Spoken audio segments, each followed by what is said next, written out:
ನಿಜ ಗುಣಾನ್ವಿತ ಪರಶುಧಾರಣಿ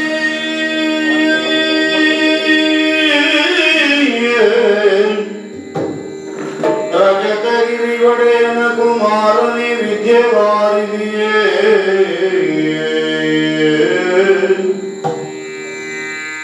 ಅಜನು ಹರಿರುದ್ರಾದಿಗಳು ಸಲೆ ಭಜಿಸುತ್ತಿಗರನ ವರತ ನಿನ್ನನು ಅಜನು ಹರಿರುದ್ರಾದಿಗಳು ಸಲೆ ಭಜಿಸುತ್ತಿಗರನ ವರತ ನಿನ್ನನು ತ್ರಿಜಗವಂದಿತ ಗಣಪ ಮಾಡುವುದು ಮತಿಗೆ ಮಂಗಲ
Mano ಜಂಗ ಪಾರ್ವತಿ ನಂದನ ಜಾಲವ ಮಾಡದೆ ಪಾಲಿಸು ನಮ್ಮನು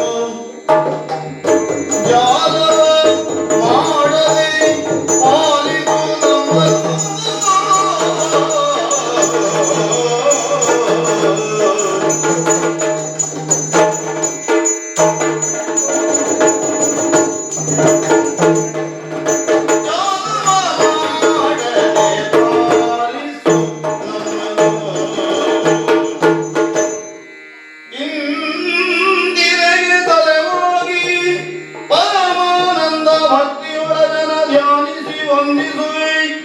ಶಾರದೆಗೆ ಶಕ್ರಾದ್ಯ ಮರರಿಂಗರಗಿ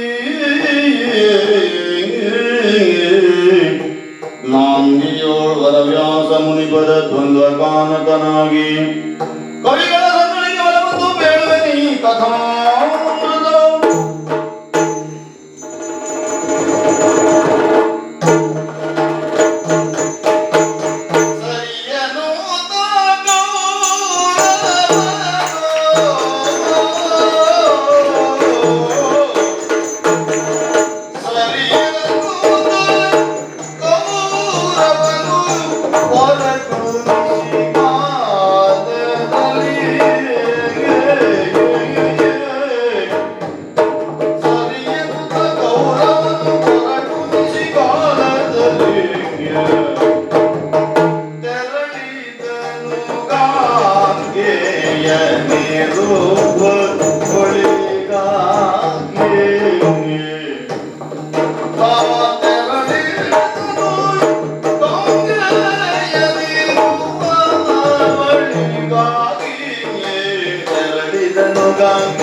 ಸರಿ ಸರಿ ಸರಿ, ಅದರ ಆಚೆ ವಿಮರ್ಶೆಯೂ ಇಲ್ಲ, ಯೋಚನೆಯೂ ಇಲ್ಲ. ಈ ಸರಿಯನ್ನು ನನ್ನ ವ್ಯಾಖ್ಯಾನ ನನಗೆ ಬೇಕಾದ ಹಾಗೆ ಬಳಸಿಕೊಂಡು ಸಾಗಿದೆ. ಯಾವುದೆಲ್ಲ ನಾನು ಆಡುತ್ತೇನೋ ಅದು ಪ್ರಪಂಚದಲ್ಲಿ ಸರಿ, ಅದೇ ಸರಿಯಾಗಬೇಕು, ಅದೇ ಸರಿ. ಅದಕ್ಕೆ ವಿರುದ್ಧವಾಗಿ ಯಾರೇ ಅಭಿಪ್ರಾಯವನ್ನು ವ್ಯಕ್ತಪಡಿಸುವುದಕ್ಕೆ ತೊಡಗಿದ್ರೆ ಅವರಿಗೂ ಅದೇ ಉತ್ತರ, ನನ್ನಿಂದ ಪಕ್ಕಕ್ಕೆ ಸರಿ, ನನ್ನೊಂದಿಗಿರುವುದಕ್ಕೆ ಸರಿ ಸಮನಲ್ಲ ನೀನು. ಇದು ಬದುಕಿನ ಏಕಸೂತ್ರವಾಗಿ ಕೌರವನ ಬದುಕನ್ನು ಉದ್ಘಾಟಿಸಿಕೊಂಡದ್ದು. ಪ್ರಪಂಚದಲ್ಲಿ ನಾನು ಅತಿ ಹೆಚ್ಚು ದ್ವೇಷಿಸುವುದು ಯಾರನ್ನು ಗೊತ್ತ? ಪಾಂಡವರನ್ನು ಅಂತ ಪ್ರಪಂಚ ಹೇಳಿತು, ಅಲ್ಲವೇ ಅಲ್ಲ. ಯಥಾರ್ಥಕ್ಕೆ ಅತಿ ಹೆಚ್ಚು ನಾನು ದ್ವೇಷಿಸುವುದು ಭಾಗವತರನ್ನು. ಅವರಿಗಿಂತ ಮಹತ್ತರವಾದ ಶತ್ರುಗಳೇ ಬದುಕಿನಲ್ಲಿ ಇಲ್ಲ ಅಂತ ಭಾವಿಸಿದ್ದೆ. ಯಾಕೆ? ಪಾಂಡವರನ್ನು ಸಜ್ಜನರು ಅಂತಲೋ, ಶ್ರೇಷ್ಠರು ಅಂತಲೋ, ಮಹಾತ್ಮರು ಅಂತಲೋ ಘೋಷಿಸ್ತಾರೆ. ಕೌರವನನ್ನು ಗೂಳ, ಕಳ, ಅಧಮ, ದುಷ್ಟ ಅಂತ ಘೋಷಿಸಿದವರು ಭಾಗವತ. ಸರಳವಾದ, ನಾನು ಹೆಚ್ಚು ಶಾಸ್ತ್ರ ಕಲಿತವನು ಅಲ್ಲ, ಮತ್ತೆ ನನಗೆ ಬೇಕಾದಷ್ಟನ್ನು ಉಳಿದು ಬೇರೆ ಶಾಸ್ತ್ರದಲ್ಲಿ ಉಳಿದದ್ದನ್ನು ಓದಲೂ ಇಲ್ಲ. ಯಾವುದು ನನ್ನ ವೆಚ್ಚಕ್ಕೆ ಬೇಕು ಅದನ್ನು ಸರೀನನ್ನು ಬಿಟ್ಟುಕೊಳ್ತೇನೆ. ಇದು ನನ್ನ ಬದುಕಿನ ಆದರ್ಶ. ಮಹಾತ್ಮ ಎಂಬ ಶಬ್ದಕ್ಕೆ ವ್ಯಾಖ್ಯಾನ ಏನು ಅಂತ ಕೇಳುವಾಗ ನಮ್ಮ ಅಜ್ಜಯ್ಯ ಇಷ್ಟಿಷ್ಟುದ್ದ ಹೇಳ್ತಾರೆ, ದ್ರೋಣರು ಕಲಿಸುವಾಗ ಹೇಳ್ತಾರೆ, ಮಾತು ಒಂದೇ ಇರಬೇಕಂತೆ, ಮನಸ್ಸು ಒಂದೇ ಇರಬೇಕಂತೆ, ಕೃತಿಯು ಒಂದೇ ಇರಬೇಕಂತೆ. ಅದಕ್ಕೊಂದು ಶಾಸ್ತ್ರ ವಾಕ್ಯವು ಹೇಳ್ತಾರೆ, ವಚಸ್ಯೇಕಂ ಕರ್ಮಣ್ಯೇಕಂ ಮನಸ್ಸೇಕಂ ಮಹಾತ್ಮನ. ಹೀಗೊಂದು ನಿಮ್ಮಲ್ಲಿ ಕೇಳ್ತೇನೆ, ಮಹಾತ್ಮನೆನಿಸಿಕೊಂಡಂತಹ ಧರ್ಮರಾಯ ಬದುಕಿನ ಉದ್ದಕ್ಕೂ ಹೇಳಿದ ಒಂದನ್ನಾದ್ರೂ ಮಾಡಿದ್ದಾನ? ಹೇಳಿದ ಒಂದನ್ನಾದ್ರೂ ಮಾಡಿದ್ದಾನ? ಬೇಡ, ಮೊನ್ನೆ ತಗೊಳ್ಳು, ಹಳೆಯದನ್ನು ಬಿಡು. ಕುರುರಾಯ ಸುಖಿ ಎಂದು ಕೇಳಿದರೆ ಸಾಕು, ದೊರೆತನ ಸುಡಲಿನ್ನು, ನಾವು ಕಾಡಿಗೆ ಹೋಗುತ್ತೇವೆ ಅಂತ ಹೇಳಿದ. ಯಾರು ಪ್ರಾರಂಭದಲ್ಲಿ ಕುರುಕ್ಷೇತ್ರಕ್ಕೆ ಸೇನೆ ತಂದು ನಿಲ್ಲಿಸಿದ್ದು? ನಾವು. ನಮಗಿಂತ ಪೂರ್ವದಲ್ಲಿ ಸೇನಾ ಸಂಗ್ರಹವಾಗಿ ಸಂಚಯಿತವಾದಂತಹ ಸೇನೆಯ ಮುಖ್ಯಸ್ಥನಾಗಿ ಧರ್ಮದ ಸಮರಕ್ಕೆ ಸನ್ನದ್ಧನಾದ. ಈಗ ವಚಸ್ಸೇಕಂ ಮನಸ್ಸೇಕಂ ಕರ್ಮಣ್ಯೇಕಂ ಅನ್ನುವ ಸೂತ್ರವನ್ನು ಅಳವಡಿಸಿದರೆ ನಮಗೆ ದೊರೆತನ ಸುಡಲಿ ಕುರುರಾಯ ಸುಖಿ ಅಂತ ಹೇಳಿದವ ಯುದ್ಧ ಬೇಡ ಅಂತ ಕಾಡಿಗೆ ಹೋಗಬೇಡ. ಹೋದನ ಹೋಗಲಿಲ್ಲ. ನಾನು ಅಕ್ಷರ ಪಾಂಡವರನ್ನು ನಾನು ಸರ್ವನಾಶ ಮಾಡದೆ ನಾನು ನಿದ್ರೆ ಮಾಡುವುದಿಲ್ಲ ಅಂತ ಬಾಯಿ ಬಿಟ್ಟೇ ಹೇಳಿದವ. ಈಗಲೂ ಅದಕ್ಕಾಗಿ ನಿದ್ರೆಗೆಡ್ತಾ ಇದ್ದೇನೆ. ಈ ರಾತ್ರಿಯಲ್ಲಿ ನಿದ್ರೆ ಬಿಡುವುದು ಯಾವುದಕ್ಕೆ ಅಂತ ಕೇಳಿದ್ರೆ ಪಾಂಡವರ ಸರ್ವನಾಶಕ್ಕೆ.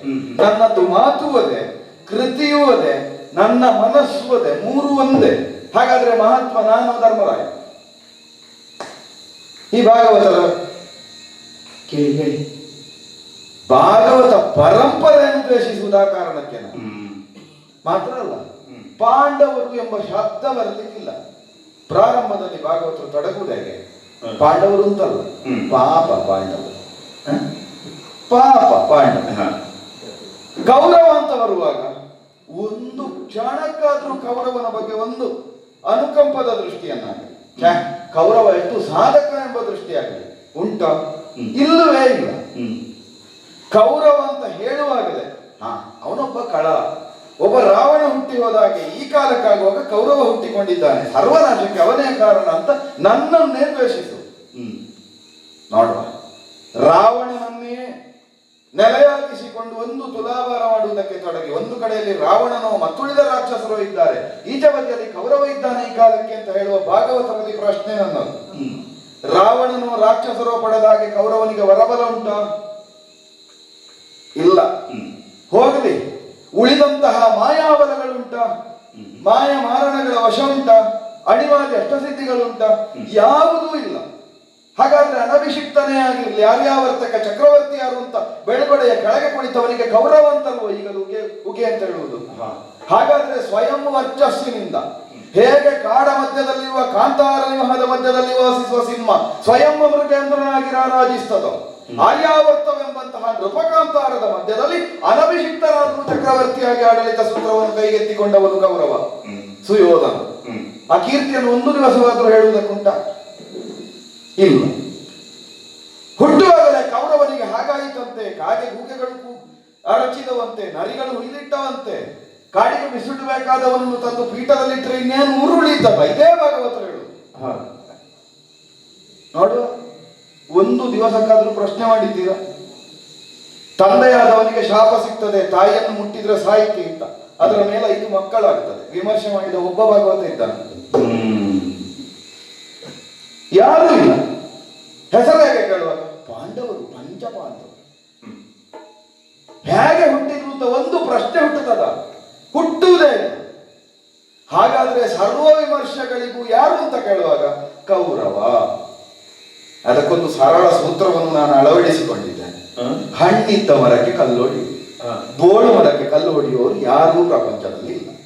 5 ಮಂದಿ ಬೋಳು ವೃಕ್ಷಗಳು, ಇದೊಂದು 100 ಸಸಿಗಳ ಮಧ್ಯದಲ್ಲಿ 101 1001 ಬೇರೊಂದಾಗಿ ವಿಶಾಲ ಚಂದ್ರವಂಶದಲ್ಲಿ ಅರಳಿ ನಿಂತಹ ಫಲಭರಿತ ವೃಕ್ಷಕ್ಕೆ ಸುಯೋಧನ ಅಂತ ಹೆಸರು. ಆದ್ರಿಂದ ಪ್ರಪಂಚದಲ್ಲಿ ಇದ್ದವರೆಲ್ಲ ಒಂದೊಂದು ಕಲ್ಲು ಬಿಸಾಡುವುದು. ನೋಡು, ಒಂದಾದ್ರೂ ಹಣ್ಣು ಸಿಗ್ತದ? ಹಣ್ಣೇ ತಂದು ಹೆಣ್ಣು ಕೊಡುವುದಿಲ್ಲ ಅಂತ ಹೇಳಿದವ. ಹಣ್ಣು ಬಿಡಿ, ಹೆಣ್ಣು ಕೊಡುವುದಿಲ್ಲ, ಹಣ್ಣು ಕೊಡುವುದಿಲ್ಲ, ಮಣ್ಣಂತೂ ಬದುಕಿ ಕೊಡುವುದಿಲ್ಲ. ಇದು ನಿರ್ಣಯ. ಆ ಕಾರಣದಿಂದಲೇ ಸರಿ ಸರಿ ಸರಿ ಅಂತ ಇದ್ದವರನ್ನೆಲ್ಲ ಸರಿಸ್ತಾ ನನಗೆ ಬೇಕಾದ್ದನ್ನೇ ಸರಿ ಅಂತ ನಿರೂಪಿಸ್ತಾ ಇಲ್ಲಿಯವರೆಗೆ ಬೆಳೆದು ಬಂದಿದ್ದೇನೆ.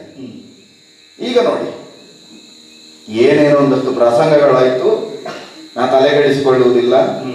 ನಮ್ಮಲ್ಲಿದ್ದ ಭಾಗವತರೆಲ್ಲ ಬಾಯಿ ಮುಚ್ಚಿ ಕುಳಿತಿದ್ದಾರೆ ಈಗ, ಆದ್ರಿಂದ ಯಾವ ಸಮಸ್ಯೆಯೂ ಇಲ್ಲ. ಹೌದೌದು, ಭಾಗವತ ಭೀಷ್ಮರೋ, ಭಾಗವತ ದ್ರೋಣರೋ, ಭಾಗವತ ಕೃಪರೋ, ಭಾಗವತ ಅಶ್ವತ್ಥಾಮರೋ, ಭಾಗವತರೆಲ್ಲ ಸರ್ವಶ್ರೇಷ್ಠನೆನಿಸಿದ ವಿದುರ ಎಲ್ಲ ಬಾಯಿ ಮುಚ್ಚಿದ್ದಾರೆ ಈಗ. ಯಾಕಂದ್ರೆ ಯಾರಿಗೂ ಸರಿಯಾದ ಪ್ರಶ್ನೆಗಳಿಗೆ ಸರಿಯಾದ ಉತ್ತರ ಇಲ್ಲ. ತ್ಯಾಗವೇ ಬದುಕಿನ ಲಕ್ಷ್ಯ ಅಂತ ಹೇಳುತ್ತಾ ಎಲ್ಲವನ್ನು ತ್ಯಾಗ ಮಾಡಿ, ಪೀಠ ಹೋದ್ರೆ ಹೋಗಲಿ, ರಾಜ್ಯ ಹೋದ್ರೆ ಹೋಗಲಿ, ಸಾಮ್ರಾಜ್ಯ ಹೋಗಲಿ, ಸತಿಸುತರು ಹೋಗಲಿ, ಯಾವುದನ್ನಾದ್ರೂ ಬಿಡುತ್ತೇನೆ ಅಂತ ಹೇಳಿ ತ್ಯಾಗ ತ್ಯಾಗ ತ್ಯಾಗ ಅಂತ ಹೇಳ್ತಾ ಇದ್ದ ಬಣ್ಣ ಹಚ್ಚಿದಂತಹ ಧರ್ಮರಾಯ ಯುದ್ಧ ಭೂಮಿ ಬೇಕು ಅಂತ ಬಂದಿದ್ದಾನೆ. ಹೇಗೆ ಮಾತಾಡುವುದು ಇವರು? ಮಾತಾಡುವುದಕ್ಕೆ ಉಸಿರಿಲ್ಲ. ಈಗ ನಿರ್ಣಯ ಮಾಡಿದ್ದೇನೆ, ಹೇಗಿದ್ರು ಬಣ್ಣ ಕಳಚುವುದು ಅಂತ ಆದ ಮೇಲೆ ಯಾರದ್ದು ಕರಿ ಬಣ್ಣ ಅಂತ ತೀರ್ಮಾನ ಆಗಬೇಕು.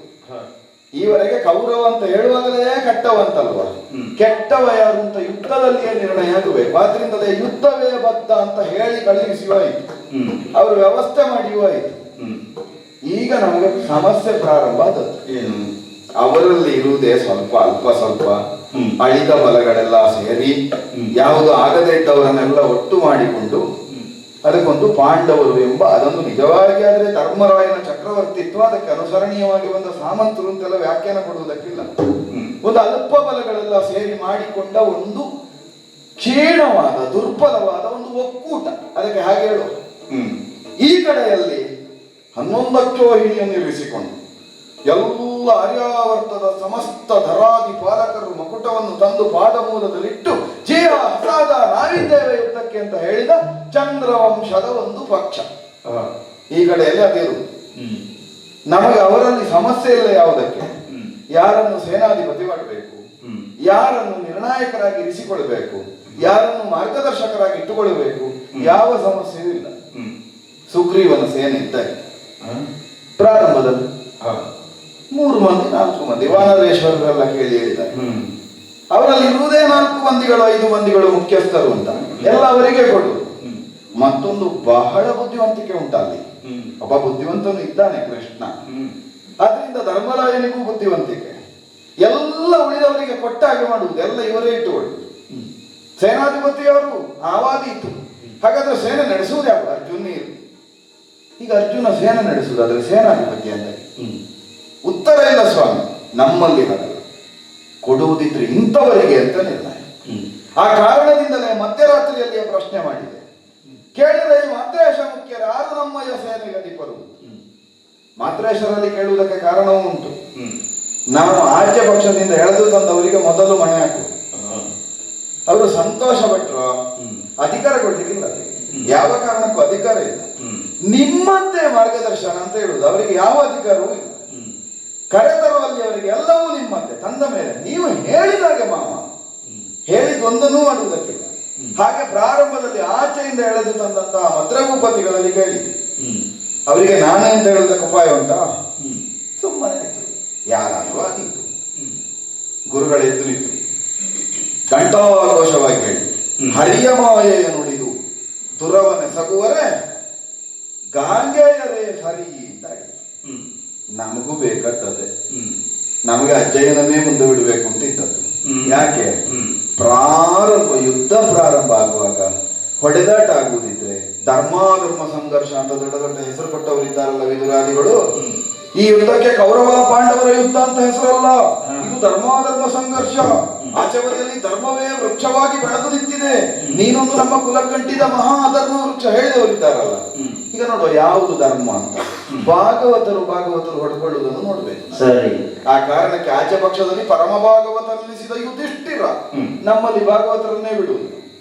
ನಮ್ಮಲ್ಲಿ ಯಾರು ಭಾಗವತರು? ಆ ಧರ್ಮರಾಯನಿಗೆ ಭಾಗವತವನ್ನು ಅಭ್ಯಾಸ ಮಾಡಿಸಿದ, ಅಲ್ಲ ಹರಿಭಕ್ತಿಯ ಬೀಜವಾಪನವನ್ನು ಮಾಡಿದ ಆಚಾರ್ಯವೀಶ್ವರು ಭಾಗವತ ಶಿಖಾಮಣಿ ಅವರು ಈಚೆ ಪಕ್ಷದಿಂದ ಹೋಗಬೇಕು. ನೋಡುವ ಹೇಗೆ ಯುದ್ಧ ಆಗುತ್ತದೆ.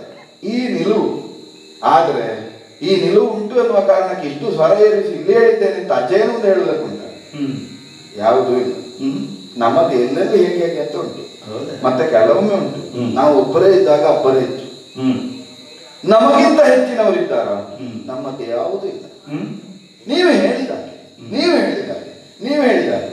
ಈಗ ನೀವೇ ಸಾಕ್ಷಿ. ಇಲ್ಲಿ ನಾನು ಭಾಗವತರನ್ನು ಇಷ್ಟು ನಿಂದಿಸಿದ್ದೇನಲ್ಲ, ಅಜ್ಜಯ್ಯನ ಮುಂದೆ ಹೋದ ಮೇಲೆ ನೋಡ್ಬೇಕು ನೀವು ಭಾಗವತರ ಸ್ತುತಿ ನನ್ನಲ್ಲಿ ಆದಷ್ಟು ಮತ್ತೆ ಯಾರಿದ್ದಲ್ಲ. ಅಜ್ಜಯ್ಯ ನೀವು ಹೇಳಿದಾಗೆ ಹೇಗಾದ್ರೂ ಅಜ್ಜಯ್ಯನನ್ನು ಒಪ್ಪಿಸಬೇಕು. ಮತ್ತೆ ಒಂದುಂಟು ಸ್ವಾಮಿ, ಹರಿಯುವ ನೀರಿನ ಹಾಗೆ ಕೌರವನ ಬದುಕು ಅಷ್ಟು ನಿರ್ಮಲವೂ ಹೌದು. ಮೇಲೆ ನೋಡಿದ್ರೆ ಆಳ ಕಾಣ್ತದೆ, ಕೌರವನ ಮನಸ್ಸೇನು ಅಂತ ಮುಖ ನೋಡಿದ್ರೆ ತಿಳಿಯುತ್ತದೆ. ಹಾಗೆ ನೀರಿಗೆ ಇನ್ನೊಂದು ಗುಣ ಉಂಟು, ಆಯಾ ಆಕಾರಗಳಿಲ್ಲ, ರುಚಿ ಇಲ್ಲ. ನೀವು ಯಾವುದರೊಟ್ಟಿಗೆ ಸೇರಿಸ್ತೀರೋ, ನೀವು ನೀರು ಸೇರಿಸಿದ್ರೆ ನೀರು ಅದೇ ಆಗುತ್ತೆ. ನೀವು ಯಾವುದಕ್ಕೆ ಸೇರಿಸಿ ಅಲ್ಲ, ನೀವು ಯಾವುದಕ್ಕೂ ಸೇರಿಸಿ, ನೀವು ಸೇರಿಸಿದ್ದಕ್ಕೆ ನೀರಿಗೆ ಆ ರುಚಿ ಬರ್ತದೆ, ಆ ಬಣ್ಣ ಬರ್ತದೆ. ನನ್ನ ತಾಯಿ ಅಜ್ಜಯ್ಯನ ಮುಂಭಾಗಕ್ಕೆ ಹೋಗಿ ಅಲ್ಲಿ ನಮ್ಮ ಶೈಲಿಯೇ ಬೇರೆ. ಅಜ್ಜಯ್ಯನಾಗಿ ಮಾತ್ರ ಮಾವ ಶಕುನಿಯಲ್ಲಿ ಹೋಗಿ ಜೂಜುಕೋರನಾಗಿ ಜೂಜಿನ ಬಗ್ಗೆ ಯಾವುದನ್ನು ಕೇಳಿ ನನ್ನದು ಉತ್ತರ ಉಂಟು. ಬೇಡ, ಕರ್ಣನಲ್ಲಿ ಹೋಗುವಾಗ ಹೆಗಲ ಮೇಲೆ ಕೈ ಇಕ್ಕಿದ್ರೆ ಕರ್ಣನಲ್ಲಿ ಕರ್ಣನ ಅಂತೆ. ಇನ್ನೂ ಒಂದು ಹೇಳ್ಬೇಕಾ, ಲೋಕದಲ್ಲಿ ಕೌರವ ಅಂತ ಹೇಳಿದ್ರೆ ಆದರ್ಶ. ಆದರ್ಶ ಅಂದ್ರೆ ಕನ್ನಡಿ ಅಂತ. ಯಾರ್ಯಾರು ನನ್ನನ್ನು ನೋಡುತ್ತಾರೋ ಅವರಾಗೆ ನಾನಿರ್ತೇನೆ. ಇದು ನನ್ನ ಬದುಕಿನ ಧ್ಯೇಯ. ನಾನು ಪಾಂಚಾಲೆಯ ಸೀರೆ ಸುಲಿಯುವಲ್ಲಿಯೂ ಮಾಡಿದ ಆದರ್ಶವನ್ನು. ಯಾಕೆ ಅನುಮಾನ ಉಂಟ? ಅರಮನೆಗೆ ಹೋದದ್ದು ನಾವು, ಮಯ ನಿರ್ಮಿತ ಮಂಟಪ ಅಂತೆ, ನೀರು ಅಂತ ತಿಳಿಯದೆ ಕಾಲ ಹಾಕಿದ್ದವುದು, ಬಿದ್ದದ್ದು, ಕೈ ತಟ್ಟಿ ನಗಾಡ್ತಾರೆ. ಸೀರೆ ಹೊತ್ತಾಯ್ತೋ, ಅಯ್ಯೋ ಅಂದನ್ರ ಪತಿಯ ಮಕ್ಕಳೆಲ್ಲ ಕುರುಡ್ರು, ಕೈ ತಟ್ಟಿ ನಗಾಡ್ತಾರೆ. ಒಬ್ಬ ಆಡ್ಯನೆನಿಸಿದ ಚಕ್ರವರ್ತಿಯನ್ನು ಅಪಮಾನಿಸಿ ಕೈ ತಟ್ಟಿ ನಗಾಡುವ ಹೆಣ್ಣನ್ನು ಪತಿವ್ರತೆ ಅಂತ ಪ್ರಪಂಚ ಅಂಗೀಕರಿಸ್ತದೆ. ಒಪ್ಪಿದ್ಯಾರು ಕೇಳಿದ್ರೆ ಭಾಗವತರೆ. ಅದಕ್ಕೆ ಪ್ರತಿಕಾರವಾಗಿ ತುಂಬಿದ ಸಭೆಯಲ್ಲಿ ಅವಳ ಸೀರೆಗೆ ಕೈ ಎತ್ತಿ ಅವಳು ಪತಿವ್ರತೆ ಹೌದು ಅಂತ ಪರೀಕ್ಷೆ ಕೊಟ್ಟಿದ್ದಂತಹ ಒಬ್ಬ ಪರೀಕ್ಷಕ ನಿಜವಾಗಿನ ಮೌಲ್ಯಮಾಪಕ ನನ್ನನ್ನು ಆಕ್ಷೇಪಿಸ್ತದೆ ಪ್ರಪಂಚ. ಎಂತ ದುರ್ಬುದ್ಧಿ ಅವರು. ಈಗ ಪಾಂಚಾಲೆ ಪತಿವ್ರತೆ ಅಂತ ಪ್ರಪಂಚಕ್ಕೆ ತಿಳಿದದ್ದು ಹೇಗೆ ನೋಡು ಹೇಳಿ. ನಾನು ಸೀರೆಗೆ ಕೈ ಇಕ್ಕದೆ ಇದ್ರೆ ಇವತ್ತಿಗೂ ಪಾಂಚಾಲೆ ಒಬ್ಬಳು ಅಜ್ಞಾತರಾಗಿ ಉಳಿತಾರೆ. ಪಾಂಚಾಲೆಯ ಪಾತಿವ್ರತ್ಯ ಪ್ರಪಂಚಕ್ಕೆ ಪ್ರಕಟ ಆದದ್ದು ಕೌರವನ ಔದಾರ್ಯ ಕಾರಣವಾಗಿ. ಒಬ್ಬರ ನಿಜವಾಗಿ ಪಾಂಡವರು ಸಮ್ಮಾನ ಮಾಡಬೇಕು, ನನಗೆ ಕಾಲಿಗೆ ಬಿದ್ದು ಹೇಳಬೇಕು, ನಮ್ಮ ಪಂಚವಲ್ಲಭೆಯನ್ನು ಪತಿವ್ರತೆಯಾಗಿಸಿದ ಪುಣ್ಯಾತ್ಮ ನೀನು ಅಂತ ಸರ್ವಸ್ವವನ್ನು ಒಪ್ಪಿಸಬೇಕು. ಒಪ್ಪಿಸುವವರಿದ್ದಾರೆ. ಅದನ್ನೇ ಹೇಳಿದ್ದು ಪ್ರಪಂಚದಲ್ಲಿ ಒಳ್ಳೆಯದನ್ನು ಸ್ವೀಕರಿಸುವ ಸಜ್ಜನರ ಸಂಖ್ಯೆ ಕಡಿಮೆ ಆಗಿದೆ. ದ್ವಾಪರ ಯುಗ ಆಚೆಯೂ ಅಲ್ಲ ಈಚೆಯೂ ಅಲ್ಲ. ನೀವು ವೇದಾಂತ ಸಿದ್ಧಾಂತ ಎಲ್ಲ ಇನ್ನು ನನ್ನಲ್ಲಿ ಕೇಳಬೇಕು, ಉಳಿದವರಲ್ಲಿ ಕಲಿಯುವುದಲ್ಲ. ನಾನು ನಿಮಗೆ ಯಾವ್ದು ಎಲ್ಲೆಲ್ಲಿ ಬೇಕು ಅಂತ ಹೇಳಿ ಕೊಡ್ತೇನೆ. ನನ್ನ ಅನುಸರಣೆ ಮಾಡಿದ್ರೆ ನೀವು ನನ್ನ ಹಾಗೆ ಒಂದು ನಾಡಿಗೆ ಚಕ್ರವರ್ತಿ ಆಗುವುದಕ್ಕೆ ಸಂಶಯವೇ ಇಲ್ಲ. ಒಂದು ಸಣ್ಣ ವ್ಯತ್ಯಾಸ ಅಂದ್ರೆ ನೀವು ಆಡುವ ನಾಡಾದ್ರೂ ನನಗೆ ಕಪ್ಪ ಕೊಡಬೇಕು. ನನ್ನದಂದ್ರೆ ನಾನು ಸ್ವತಂತ್ರ ಅಂತ ಯಾವುದನ್ನು ಬಿಡುವುದಿಲ್ಲ. ನನ್ನದ್ದು ನನ್ನದ್ದೇ, ಉಳಿದವರದ್ದು ನನ್ನದ್ದೇ ಎಂಬುದು ನನ್ನ ವಿಶಾಲ ಮನೋಭಾವ, ನನ್ನ ಹೃದಯ ವೈಶಾಲ್ಯತೆ. ನಾ ಪರಕೀಯರದ್ದು ಅಂತ ಭಾವವೇ ಇಲ್ಲ. ರಾಮ ಹಾಗೆ ಬದುಕಿದವಂತಲ್ಲ. ಜನರ ಕಷ್ಟ, ಅಯ್ಯೋ ಜನರ ಕಷ್ಟ ಎಂತದ್ದು, ಅದು ನನ್ನ ಕಷ್ಟ ಅಂತ ನಾನು ಹಾಗೆ. ಅಯ್ಯೋ ಅದು ಜನರ ಆಸ್ತಿ ಅಂತದ್ದು, ಅದು ನನ್ನದ್ದೇ ಆಸ್ತಿ ಅಂತ ನಾನು ತಗೊಳ್ಳಿ. ಅಷ್ಟೇ ರಾಮನಂತೆ ಬದುಕಿದವ. ಈ ದ್ವಾಪರದಲ್ಲಿ ಅಭಿನವ ರಾಮನಾಗಿ ಬದುಕ್ತಾ ಇದ್ದೇನೆ. ಏನು ಮಾಡುವ, ರಾಮನಷ್ಟು ನಮ್ಮನ್ನು ಹೊಗಳುವವರಿಲ್ಲ. ಈಗ ನಮ್ಗೆ ಹೊಗಳಿಕೆ ಬೇಡ. ನೀವು ಅಲ್ಲಲ್ಲಿ ಗಮನಿಸಿದರೆ ಕೌರವನ ಬದುಕಿನಲ್ಲಿ ಏಕಮೇವ ಅದ್ವಿತೀಯ ಸಾಧನೆ ಯಾವುದು ಅಂತ ಕೇಳಿದ್ರೆ ಪೀಠವನ್ನು ಉಳಿಸಿಕೊಳ್ಳುವುದು, ಕಳಕೊಳ್ಳುವ ಪ್ರಶ್ನೆ ಇಲ್ಲ. ಈಗ ಪೀಠವನ್ನು ಉಳಿಸಿಕೊಳ್ಳಬೇಕು ಅಂತಾದ್ರೆ ಈ ಪೀಠವೇ ಒಂದು ಕಡೆಯಲ್ಲಿ ಶರಣಾಗಬೇಕು. ಅದು ನಮ್ಮ ಅಜ್ಜ ಇಲ್ಲ. ಬಹಳ ಮಾತಾಡ್ತಾರೆ ಅಂದ್ರೆ ಮಾತು ಹೆಚ್ಚು ಮಾತಾಡ್ತಾರೆ ಅಂತಲ್ಲ, ಒಂದೊಂದೇ ಮಾತಾಡ್ತಾರೆ. ನಾನು 10 ಮಾತಾಡಿದ್ದನ್ನು ಒಂದರಲ್ಲೇ ತೆಗಿತಾರೆ. ಅತಿ ಬುದ್ಧಿವಂತ. ಮತ್ತೆ ಕೇಳುತ್ತಿರೋ ಶಾಸ್ತ್ರ, ನಾನು ಎಲ್ಲಿಯಾದ್ರೂ ಒಂದು ಶಾಸ್ತ್ರದ ಉಪನಿಷತ್ ವಾಕ್ಯ ತೆಗೆಯುವುದಕ್ಕೆ ಹೊರಟ್ರೆ ಚತುರ್ವೇದ ಋಗ್ವೇದದಿಂದ ಅಥರ್ವವೇದದವರೆಗೆ ಎಲ್ಲಾ ಶಾಸ್ತ್ರವನ್ನು ಹೇಳಿ ನನ್ನ ಬಾಯಿ ಮುಚ್ಚಿಸ್ತಾರೆ. ಈಗ ಅಲ್ಲಿ ಇದೆಲ್ಲ ನಡೆಯುವುದಿಲ್ಲ. ಅಲ್ಲಿಗಾಗುವಾಗ ನಡೆಯುವುದು ಒಂದೇ, ಅಜ್ಜ ಕರಗುವುದಿದ್ರೆ, ಅಜ್ಜ ಮರುಗುವುದಿದ್ರೆ, ಅಜ್ಜ ಒಂದೊಮ್ಮೆ ಒಪ್ಪಿ ಆಂತುಕೊಳ್ಳುವುದಿದ್ರೆ ಒಂದು ಭಾವಕ್ಕೆ ಮಾತ್ರ. ಮೊಮ್ಮಗ ಅಂತ ಕಂಡ್ರೆ ಅಜ್ಜ ಒಪ್ಪುತ್ತಾರೆ. ಅದರಲ್ಲಿ ಒಂದು ಸಣ್ಣ ಸಮಸ್ಯೆ ಉಂಟು. ಅಜ್ಜನಿಗೆ ಕಣ್ಣು ಕಾಣ್ತಾರೆ, ಅಪ್ಪಯ್ಯನಾಗೆ ಆದ್ರೆ ಸಮಸ್ಯೆ ಇರಲಿಲ್ಲ. ನಾನೊಂದು ಕಲ್ಲು ಗುಂಡು ತೆಕ್ಕೊಳ್ಳುವುದು, ಗೋಡೆಗೆ ಬೆಳೆಯುವುದು, ಅಪ್ಪಯ್ಯ ತಲೆ ಬಡ್ಕೊಳ್ತಾ ಇದ್ದೇನೆ ಅಂತ. ನೀ ಹೇಳಿದ ಹಾಗೆ ಮಾಡ್ತೇನೆ ಮಗ ಅಂತ ಹೇಳುದು ಅಪ್ಪಯ್ಯ. ಅಜ್ಜನಿಗೆ ಕಣ್ಣು ಕಾಣ್ತದೆ, ಅದು ನಡೆಯುವುದಿಲ್ಲ. ತಲೆ ಬಡ್ಕೊಳ್ಬೇಕು, ತಲೆ ಬಡ್ಕೊಂಡ್ರೆ ತಲೆ ಉಡಿತದ. ಅದಕ್ಕಾಗಿ ಸ್ವಲ್ಪ ನಯ ವಿನಯವನ್ನು, ಸ್ವಲ್ಪ ಭಾವನೆಯನ್ನು ನನ್ನ ಸ್ವಭಾವಕ್ಕೆ ಒಗ್ಗುವುದಿಲ್ಲ, ಆದ್ರೆ ಅಳವಡಿಸಿಕೊಂಡು ಹೇಗಾದ್ರೂ ಮಾಡಿ ನಾಳಿನ ದೂರಕ್ಕೆ ನಾನು ಬರ್ತೇನೆ ಅಂತ ಅಜ್ಜೆ ಒಪ್ಪಬೇಕು. ಅಷ್ಟಾಗದೆ ಇವತ್ತು ರಾತ್ರಿ ಇಲ್ಲಿಂದ ಹೋಗುವುದಿಲ್ಲ. ಮತ್ತೆ ನನಗೊಂದು ಅಭ್ಯಾಸ ಉಂಟು, ಎಲ್ಲ ಮಲಗದೆ ನಾ ಮಲಗುವುದಿಲ್ಲ. ನಾನು ಎಚ್ಚರ ಇರುವವರಿಗೆ ಉಳಿದವರನ್ನು ಮಲಗುವುದಕ್ಕೆ ಬಿಡುವುದಿಲ್ಲ. ನೀವು ಅರ್ಥ ಮಾಡ್ಬೇಕು. ಎಲ್ಲರೂ ಮಲಗದೆ ನನಗೆ ಮಲಗಿ ಅಭ್ಯಾಸ ಇಲ್ಲ. ನಾನು ಎಚ್ಚರ ಇರುವವರಿಗೆ ಉಳಿದವರನ್ನು ಮಲಗುವುದಕ್ಕೆ ಬಿಡುವುದಿಲ್ಲ. ಇದು ನನ್ನ ಸ್ವಭಾವ. ಈಗ ಅಜ್ಜಯ್ಯ ಮಲಗಿರ್ಲಿಕ್ಕಿಲ್ಲ, ಮಲಗಿದ ಮತ್ತೆ ನಾನು ಎಚ್ಚರ ಇರುವಾಗ ಅವರು ಮಲಗಿ. ಅದಕ್ಕೆ ಅಜ್ಜಯ್ಯನನ್ನು ಕಾಣಬೇಕು ಅಂತ ಇಲ್ಲಿವರೆಗೆ ಆಲೋಚನೆ ಮಾಡ್ತಾ ನಡ್ಕೊಂಡು ಬಂದದ್ದು. ಸ್ವಲ್ಪ ಬಾಗಿಲ ಓರೆಯಿಂದ ಕಂಡ್ರೆ ಮಂಚಕ್ಕೆ ಆ ಬದಿ ತಿರುಗಿ ಮಲಗಿದ್ದಾರೆ, ಬೆನ್ನು ಹಾಕಿ ಮಲಗಿದ್ದಾರೆ ಬಾಗಿಲಿಗೆ. ನಿದ್ರೆ ಬಂದಿರ್ಬೋದಾ? ನಿದ್ರೆ ಬಂದಿರ್ಲಿಕ್ಕಿಲ್ಲ. ಎಪ್ಪಿಸಿದ್ರೆ ಸರಿಯಾಗುವುದಿಲ್ಲ ನೋಡುವ. ಅದರ ಆದ್ರೆ ನೀವು ಸ್ವಲ್ಪ ಪ್ರಾಯ ಕಳೆದ ಮೇಲೆ ಒಂದೇ ಮಗುರಲ್ಲಿ ಹೆಚ್ಚು ಹೊತ್ತು ಮಲಗುವುದಕ್ಕಾಗುದಿಲ್ಲ, ಅದು ನಿರ್ಣಯ. ಈಗ ನಾವೆಲ್ಲ ರಾತ್ರಿಯಿಂದ ಬೆಳಗ್ಗಿನವರೆಗೂ ಒಂದೇ ಮಗುಲಲ್ಲಿ ಮಲಗುತ್ತೇವೆ. ಅಜ್ಜಯ್ಯನಿಗೆ ಆಗಲ್ಲ, ಪ್ರಾಯ ಕಳೆದಿದೆ, 100 ಲೆಕ್ಕ ಸೇರಿ ಹೋಗಿ ಒಂದೇ ಮಗುಲಲ್ಲಿ ಎಷ್ಟೊತ್ತು ಮಲಗಿದ್ರೆ ಮಕ್ಕಳು ಬದಲಿಸಿದ ಕ್ಷಣದಲ್ಲಿ ಕಾಣುವುದಿದ್ರೆ ನನ್ನ ಮುಖವೇ ಕಾಣಬೇಕು. ಆ ನೆಲೆಯಿಂದ ಎಲ್ಲರನ್ನು ದೂರ ಇಟ್ಟಿದ್ದೇನೆ, ಯಾರಿಲ್ಲ, ಏಕಾಂಗಿಯಾಗಿ ಬಂದಿದ್ದೇನೆ. ಅದಕ್ಕೊಂದು ಕಾರಣ ಉಂಟು. ಅಜ್ಜಯ್ಯ ಬಾಯಿಗೆ ಬಂದಾಗ ಎಲ್ಲಿಯಾದರೂ ಬೈದರೆ, ನನ್ನನ್ನು ನಿಂದಿಸುವುದಕ್ಕೆ ತೊಡಗಿದರೆ ನಾಳೆ ಸಾಕ್ಷಿ ಉಳಿಯಕೂಡದು. ಕೌರವ ರಾತ್ರಿಯಲ್ಲಿ ಹೋಗಿ ಅಜ್ಜಯ್ಯನಲ್ಲಿ ಅಯ್ಯೋ ಹೇಳಿಸಿಕೊಂಡದ್ದು ಕೇಳಬೇಕು ನೀವು, ಇದಾಗುವ. ಎಷ್ಟೇ ಅಜ್ಜಯ್ಯ ನಿಂದಿಸಿ ಬೇಕಾದ್ರೆ ಅಜ್ಜಯ್ಯ ಕೈಯೇ ಎತ್ತದು. ಈಚೆ ಬಂದ ಮೇಲೆ ನಾನು ಹೇಳುವುದಾಗೆ ಅಜ್ಜಯ್ಯನ ಸಮ್ಮಾನ ನೋಡಬೇಕು, ಪ್ರೀತಿ ಎಂತ. ಅದಕ್ಕೆ ಅವರಿಗೆ ಕೇಳದಷ್ಟು ದೂರದಲ್ಲಿ ನಿಲ್ಲಿಸಿದೆ. ಕಾಣುವುದು ಬಿಡಿ, ಕೇಳುವುದಕ್ಕೂ ಅಷ್ಟು ದೂರದಲ್ಲಿ ನಿಲ್ಲಿಸಿ ಏಕಾಂಗಿಯಾಗಿ ಬಂದು ಬಾಗಿಲಲ್ಲಿ ನಿಂತಿದ್ದೆ. ನೋಡುವ, ಅಜ್ಜಯ್ಯನ ಮಕ್ಕಳು ಬದಲಾಯಿಸುವಲ್ಲಿಯವರೆಗೂ ನಮ್ಮದೊಂದು ಶಿಲಾಸ್ತಂಭ ನಿಂತ ಹಾಗೆ ಏಕ ಭಕ್ತಿಯಿಂದ ನೀವು ಹನುಮಂತನನ್ನು ನೆನಪು ಮಾಡಿಕೊಳ್ಬೇಕು. ರಾಮನ ಮುಂಭಾಗದಲ್ಲಿ ನಿಂತ ಹನುಮಂತನ ಹಾಗೆ ಅಜ್ಜಯ್ಯನನ್ನು ಭಕ್ತಿ ಭಾವದಿಂದ ಕೈ ಮುಗಿದು ಹೀಗೇ ನಿಂತುಕೊಳ್ತೇನೆ. ನೋಡು, ಹರಿಯ ನೆನೆಯೋದ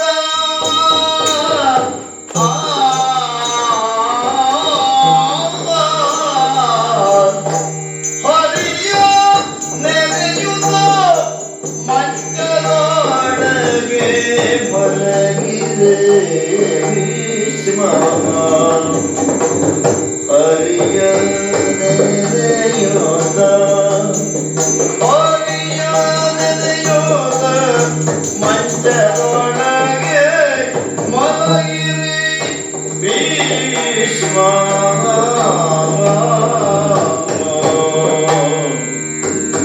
ಭೀಷ್ಮ ಗೆಲಗಿದನು ಗುರುವರನೇ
ಅಜ್ಜಯ್ಯ ಹಾಗೆ ಯಾಕೆ ನಿಂತಿದ್ದಿ ಮಗು? ನಿಮ್ಮ ನಿದ್ರೆಗೆ ಭಂಗ ಆಗುತ್ತದೇನೋ ಅಂತ ಹೊರಗೆ ನಿಂತಿದ್ದೇನೆ ಅಜ್ಜಯ್ಯ. ನಿತ್ಯ ಬಂದಿದ್ರು ಎಬ್ಬಿಸುವಂತಹ ಮೊಮ್ಮಕ್ಕಳಲ್ಲೂ ಹತ್ತಿನಾವತಿಯಲ್ಲಿರುವುದು. ಆದ್ರೆ ಅಜ್ಜಯ್ಯನ ಮುಂಭಾಗದಲ್ಲೇ ಅಲ್ವಲ್ಲ ಅಜ್ಜಯ್ಯ. ಕೆಲವು ಕಾಲದಿಂದ ನಿದ್ದೆ ಬರುವುದಕ್ಕೆ ಬಿಡದ ಹಾಗಿನ ವ್ಯವಹಾರ ಆಗ್ತಾ ಉಂಟು. ಹೌದು, ಒಂದು 5 ಮೊಮ್ಮಕ್ಕಳು ಹುಟ್ಟಿ ಕುಲನಾಶ ಆಗಿ. ಆದರೂ ನೀನು ಬಂದವ ಇಷ್ಟು ದೂರದಲ್ಲಿ ಇಷ್ಟು ಶಿಷ್ಟಾಚಾರದಲ್ಲಿ ನಿಂತದ್ದನ್ನು ಈವರೆಗೆ ಕಾಣಲಿಲ್ಲ. ಕೌರವನಿಗೂ ಮರ್ಯಾದೆ ವ್ಯವಹಾರ ಗೊತ್ತುಂಟು ಅಂತ ನನಗೆ ಈಗಾಗಲೇ ಗೊತ್ತಾಗ್ತಾ ಇರೋದು. ಮರ್ಯಾದೆ ಇದ್ದವರ ಮುಂಭಾಗದಲ್ಲಿ ಬಿಡುವುದಿಲ್ಲ ಅಜ್ಜಯ್ಯ. ಅಷ್ಟು ಇನ್ನೂ ನಿನ್ನಲ್ಲಿ ಉಂಟು ಅಂತಾದ್ರೆ ಹಸ್ತಿನಾವತಿಗೆ ಇನ್ನೂ ಭವಿಷ್ಯ ಉಂಟು ಅಂತ ಹೇಳಿಸಿಕೊಳ್ಬಹುದು. ಉಂಟೇ ಉಂಟು ಅಜ್ಜಯ್ಯ. ಯಾಕಂದ್ರೆ ಮರ್ಯಾದೆ ಉಳ್ಳ ಭಾಗವತರು ಇನ್ನೂ ಇದ್ದಾರೆ, ಇಲ್ಲಿ ಬೇಕಾದದ್ದು ಇದ್ದಾರೆ. ಭಾಗವತದ ಮರ್ಯಾದೆ ಒಳಗಿದ್ದವರು ಇದ್ದಾರೆ. ಆ ಮರ್ಯಾದೆ ಒಳಗಿದ್ದವರಿಗೆ ನೀನು ಮರ್ಯಾದೆಯನ್ನು ಕೊಡ್ತೀ ಅಂತಾದ್ರೆ ಹಾಗಾದ್ರೆ ಸ್ವಲ್ಪ ಅದರ ವಾಸನೆ ನಿನ್ನ ಕಡೆಗೂ ಬರ್ತದೆ ಅಂತಲೇ ಅಲ್ವಾ? ನಾನು ಭಾಗವತ ಪ್ರೇಮಿ ಅಜ್ಜಯ್ಯ. ಓಡಿ ಬಂದು ತೊಡೆಯನ್ನು ಏರಿ ಕುಳಿತುಕೊಳ್ಳುವ ನೀನು ಮಗು ಈ ರೀತಿಯಲ್ಲಿ ಕೈ ಮುಗಿದುಕೊಂಡು ಶಿಲಾ ಪ್ರತಿಮೆಯಾಗಿ ಬಾಗಿ ನಿಂತರೆ ಮೊಮ್ಮಗ ಅಲ್ವಾ ಏನು ಅಂತ ಅರ್ಥ ಮಾಡಿ ಇದು ಗೊತ್ತೆಷ್ಟು ಮಗನೇ? ಸರಿ ರಾತ್ರಿ ಆಯ್ತು ಅಂತ. ನಿನ್ನಂತಹವರೆಲ್ಲ ತಿರುಗಾಡುವಂತಹ ಸಮಯ ಹೋಯಿತು. ಈ ಮಧ್ಯರಾತ್ರಿಯಲ್ಲಿ ಬಂದಿದ್ದೀಯ ಮಗು. ಅಜಯ, ಇದು ಕೇವಲ ಪ್ರಾಕೃತಿಕವಾಗಿ ಮಾತ್ರ ಮಧ್ಯರಾತ್ರಿ ಅಲ್ಲ, ನಿಶ್ಚಿತ ಕಾಲ ಅಲ್ಲ. ಒಂದು ದೃಷ್ಟಿಯಲ್ಲಿ ಮೊನ್ನೆ ದೊಡ್ಡದಾದಂತಹ ವಿದ್ಯಮಾನ ಹಸ್ತಿನಾವತಿಯ ಸಭೆಯಲ್ಲಿ ನಿರ್ಣಯವಾದ ಮೇಲೆ ಒಂದು ರೀತಿಯಾದ ನಿಶ್ಚಿತ ಕಾಲವೂ ಹೌದಲ್ಲ, ಹರಿತವಾದ ಕಾಲ. ಆ ಹರಿತವಾದಂತಹ ಕಾಲದಲ್ಲಿ ಯಾವಾಗಲೂ ಅದರಿಂದ ಉಂಟಾಗಬಹುದಾದಂತಹ ಅಪಾಯದ ಬಗ್ಗೆ ಜಾಗೃತರಾಗಿರ್ಬೇಕು. ಇರಬೇಕು. ಅದರಲ್ಲಿಯೂ ನಿನ್ನಂತಹವರು ಹೇಳಿ ಕೇಳಿ ಸದ್ಯಕ್ಕೆ ಈ ಕಡೆಯಲ್ಲಿ ನೀನೇ ಆಗುವ ಕುರುಕುಲ ಚಕ್ರೇಶ್ವರನಾಗಿರುವ ನಾನೇ ಹೇಗೆ ರಘುಕುಲಕ್ಕೊಬ್ಬನೇ ರಾಘವನು, ಕುರುಕುಲಕ್ಕೊಬ್ಬನೇ ಕೌರವ. ಹೋಲಿಕೆ ಯಾವ ಬಗೆಯದಾಗಿಯೂ ಮಾಡುವುದಕ್ಕೆ ಸಾಧ್ಯ. ಹೌದೌದು. ಸಮಾನ ಧರ್ಮ ಯಾವುದರಲ್ಲಿ ಇರುವುದು ಅಂತ ಮಾತ್ರ ನೋಡಿಕೊಳ್ಬೇಕು ಅಲ್ವಾ? ಹೌದಂತೆ. ಕಮಲದಂತೆ ಮುಖ ಉಂಟು ಅಂತಂದ್ರೆ ಕಮಲದಂತೆ ಪ್ರಕಾಶಮಾನವಾಗಿಯೂ ಉಂಟು, ಕಮಲದ ಬಣ್ಣದಲ್ಲಿಯೂ ಉಂಟು, ಕಮಲದ ಅಳತೆಯಲ್ಲಿಯೂ ಉಂಟು. ಹೌದು. ಹಾಗೆಂತೇಳಿ ಅದೆಲ್ಲವನ್ನೂ ಕೂಡ ನಾವು ಹೇಳಿದಾಗ ಕಾವ್ಯಾತ್ಮಕವಾದ ಪಂಕ್ತಿಯೇ ಆಗಿಬಿಡ್ತದೆ ಹೊರತು ನೋಡುವುದಕ್ಕೆ ಹೋದ್ರಲ್ಲಿ ಕಮಲದ ಸ್ವಭಾವವನ್ನೇ ಕಾಣುವುದಕ್ಕಿಲ್ಲ, ವಾಸ್ತವ ಬೇರೆ ಇರ್ತದೆ. ಆದ್ರಿಂದ ನೀನು ಸದ್ಯ ಸ್ವತಃ ಭಾಗವತ ಅಲ್ಲದಿದ್ರೆ, ಕವಿ ಹೃದಯದಮ ಅಲ್ಲದಿದ್ರೆ ಉಪಮಾನಗಳನ್ನು ಕೊಡುವಾಗ ಸ್ವಲ್ಪ ಯೋಚನೆ ಮಾಡಬೇಕಾಗ್ತದೆ ಅಂತ. ಹೌದಾ? ಹೌದಪ್ಪ. ರಘುಕುಲದಲ್ಲೂ ಉಪಮಾನ ಕೊಟ್ಟದ್ದು ತಪ್ಪಾಯ್ತಂದ್ರೆ, ಆದ್ರೆ ನಮ್ಮದಿದು ಕುರುಕುಲ ಅಲ್ವಾ ಮಗನೇ? ನಮ್ಮದು ಮಾಡುವ ವಂಶ ಅಲ್ವಾ? ಆದ್ರೆ ಏನನ್ನು ಮಾಡಬೇಕು ಎನ್ನುವ ನಿರ್ಣಯ ನಮಗಿನ್ನೂ ಸರಿಯಾಗಿ ಇಲ್ಲದೆ ಇರುವುದೇ ದೊಡ್ಡ ಸಮಸ್ಯೆ. ಅಂದರೆ ಶಬ್ದಕ್ಕೆ ಬೇರೆ ಬೇರೆ ಬಗೆಯದಾಗಿಯೂ ಅರ್ಥ ಬರ್ತದೆ. ಕೆಲವರಿಗೆ ಒಂದೇ ಶಬ್ದವನ್ನು ಹೇಳುವ ಅಭ್ಯಾಸ ಮಗನೇ, ಪದೇ ಪದೇ ಸರಿ ಸರಿ ಸರಿ ಅಂತ. ಅದು ಕೆಲವರಿಗೆ ಊಟಕ್ಕೆ ಕುಳಿತಲ್ಲಿ ಒಂದೇ ಬಗೆಯದಾದಂತಹ ಅಭ್ಯಾಸ. ಅಂದ್ರೆ ಯಾರೋ ಹೇಳಿರ್ತಾರೆ, ತಾಯಿ ಬಂದದ್ದನ್ನೆಲ್ಲ ಬೇಡ ಅಂತ ಹೇಳೋ ಮಗನೇ, ಪಾಯಸ ಬರುವಾಗಲೂ ಮಗು ಬೇಡ ಅಂತಲೇ ಹೇಳುದು. ಆಗ ತಾಯಿ ಹೇಳ್ತಾರೆ ಅದನ್ನು ಬೇಡ ಅಂತ ಹೇಳಲಿಕ್ಕಿಲ್ಲ ಮಗು, ಅದು ಸಿಹಿ, ಉಳಿದದ್ದೆಲ್ಲ ಖಾರ ಇರ್ತದೆ, ಅದನ್ನು ಬೇಡ ಅಂತ ನಿನಗೆ ಆಗ್ಲಿಕ್ಕಿಲ್ಲ, ಆದ್ರಿಂದ ಬಂದದ್ದನ್ನೆಲ್ಲ ಬೇಡ ಬೇಡ ಅಂತ ಹೇಳುವುದು. ಸಿಹಿ ಬಂದಾಗಲೂ ನೀನು ಬೇಡ ಅಂತ ಹೇಳಿದ್ರೆ ಹಾಗೆ ನಿನಗೆ ಎಲ್ಲವೂ ಸರಿ. ಬರಬೇಕಾದವರು ಬಂದಾಗಲೂ ಕೂಡ ನೀನು ಸರಿ ಅಂತಲೇ ಹೇಳಿದ್ದಲ್ವ? ಹೌದಾ? ಆದ್ರಿಂದ ಸರಿದೇ ಹೋದದ್ದಲ್ವೇ? ಅದೇ ಯಾವಾಗ ನಾವು ಯಾವುದನ್ನು ಬಳಸ್ತೇವೆ ಅಂತ ನಮಗೆ ಪ್ರಜ್ಞೆ ಇಲ್ಲದೆ ಹೋದ್ರೆ ಕಣ್ಣಿಲ್ಲದವನ ಕೈಯಲ್ಲಿ ಕನ್ನಡಿ ಕೊಟ್ಟ ಹಾಗೆ. ಕನ್ನಡಿಯ ದೋಷ ಅಲ್ಲ, ಇವ ನೋಡುವುದು ಹೇಗಪ್ಪ? ಹೌದೌದು. ಗುರುತು ಹಿಡಿಯುವುದು ಹೇಗೆ, ಕಂಡುಕೊಳ್ಳುವುದು ಹೇಗೆ? ಕೌರವೇಶ್ವರ, ಅಜಯ, ನೀನು ಜನಿಸಿದಂತಹ ಸಂದರ್ಭದಲ್ಲಿ ನಾವೆಲ್ಲ ಆನಂದ ಪಟ್ಟದ್ದುಂಟು. ಕುರು ವಂಶದ ಭಾಗ್ಯಾಕಾಶಕ್ಕೆ ಚಂದಿರ ಮೂಡಿದ ಎನ್ನುವ ಹಾಗೆ. ಹೌದೇ? ಹೇಳಿ ಕೇಳಿ ಶಶಿವಂಶವೇ ಹೌದಷ್ಟೇ. ಜನಿಸಿದಂತಹ ಅರಸು ಮಕ್ಕಳೆಲ್ಲರೂ ಕೂಡ ಆ ರೀತಿಯದಾಗಿ ವಂಶದ ಉತ್ಕರ್ಷಕ್ಕೆ ಕಾರಣರಾಗುತ್ತಾರೆ. ಹಿರಿಯರಾದವರು ಬಯಸುವುದು ಸಹಜ ತಾನೆ. ಹೌದು. ನಾನು ಅದನ್ನೇ ಸಹಜವಾಗಿ ಬಯಸಿದ್ದು ಮಗನೇ. ಆದ್ದರಿಂದ ಯಾವತ್ತೂ ನಿನ್ನನ್ನು ಕಂಡದ್ದು ನಾನು ನಮ್ಮ ಅನ್ವಯಕ್ಕೆ ತಿಲಕಪ್ರಾಯನಾಗಿ, ಗುರುಕುಲಾನ್ವಯ ತಿಲಕ ಹಾಗೆ ಹೇಳಿಸಿಕೊಳ್ಬೇಕು ಅಂತಾದ್ರೆ ಎಂತಹ ಯೋಗ್ಯತೆ ಬೇಕು ನೋಡು. ಆ ಯೋಗ್ಯತೆಯನ್ನು ನೀನು ಸಂಪಾದಿಸುವುದಕ್ಕೆ ಸಾಧ್ಯ ಅಲ್ಲದೆ ಇರುವವನು ಏನೂ ಅಲ್ಲ. ಈಗಾಗಲೇ ಅಂತಹ ಸಾಮರ್ಥ್ಯವನ್ನು ಹೊಂದಿಕೊಂಡು ಈ ಆಳ್ವಿಕೆಯನ್ನು ನೀನು ಕೊಡ್ತಾ ಇದ್ದೆ. ಕೌರವನ ಆಳ್ವಿಕೆಯಲ್ಲಿ ಹಸ್ತಿನಾವತಿಯಲ್ಲಿ ಯಾವುದೇ ದೂರುಗಳಿಲ್ಲ. ಕರ್ಣಾಕರ್ಣಿಕೆಯಾಗಿ ಕೇಳಿದ್ದೇವೆ ನಾವು, ಪಾಂಡವರಲ್ಲಿಗೆ ಇಲ್ಲಿಂದ ಹೋದಂತಹವರು ಇಲ್ಲಿಯ ಉತ್ತಮ ಆಡಳಿತದ ಬಗ್ಗೆ ಅವನಿಗೆ ವಿವರಣೆಯನ್ನು ಕೊಟ್ಟಿದ್ದಾರೆ. ಹೇಳಿದವರು ಋಷಿಗಳಂತೆ ಅಲ್ವೇ? ಹ್ಮ್. ಹಾಗಾದರೆ ನಿಜಾರ್ಥದಲ್ಲಿಯೂ ಅವ ಕುರುಕುಲಾನ್ವಯ ತಿಲಕ ಹೌದಷ್ಟೇ. ಹಾ. ಅಂತಹ ಕುರುಕುಲಾನ್ವಯ ತಿಲಕನಾದವನು ಹಾ. ಏನು ಶಶಿವಂಶದ ಭಾಗ್ಯಾಕಾಶಕ್ಕೆ ಚಂದ್ರ ಎನ್ನುವ ಕಾರಣದಿಂದ ಹಾ.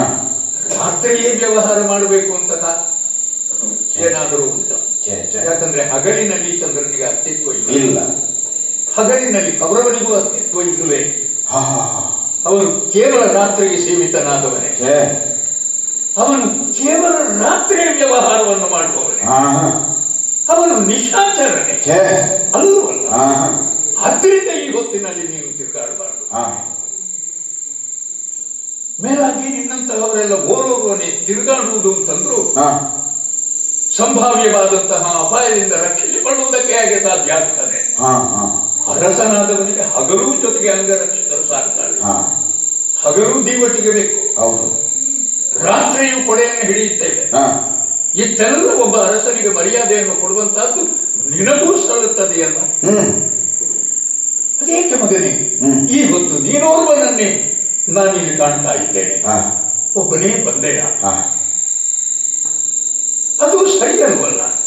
ಅಂಗರಕ್ಷಕರನ್ನು ಕರ್ಕೊಳ್ಳದೆ ಬರುವಂತಹದ್ದು, ಆವಾಗ ನನಗೆ ಆತಂಕ ಉಂಟಾಗುವಂತಹದ್ದು. ಯಾಕಂದ್ರೆ ನೀನು ಇನ್ನೂ ಹಸ್ತಿನಾವತಿಯ ಅರಸನೇ. ಹೌದು. ಸಭೆಯನ್ನು ಸೇರಿಸಿ ಬೇಕಾದವರನ್ನೆಲ್ಲ ಅಲ್ಲಿ ಕರೆಯಿಸಿಕೊಳ್ಳುತ್ತಿ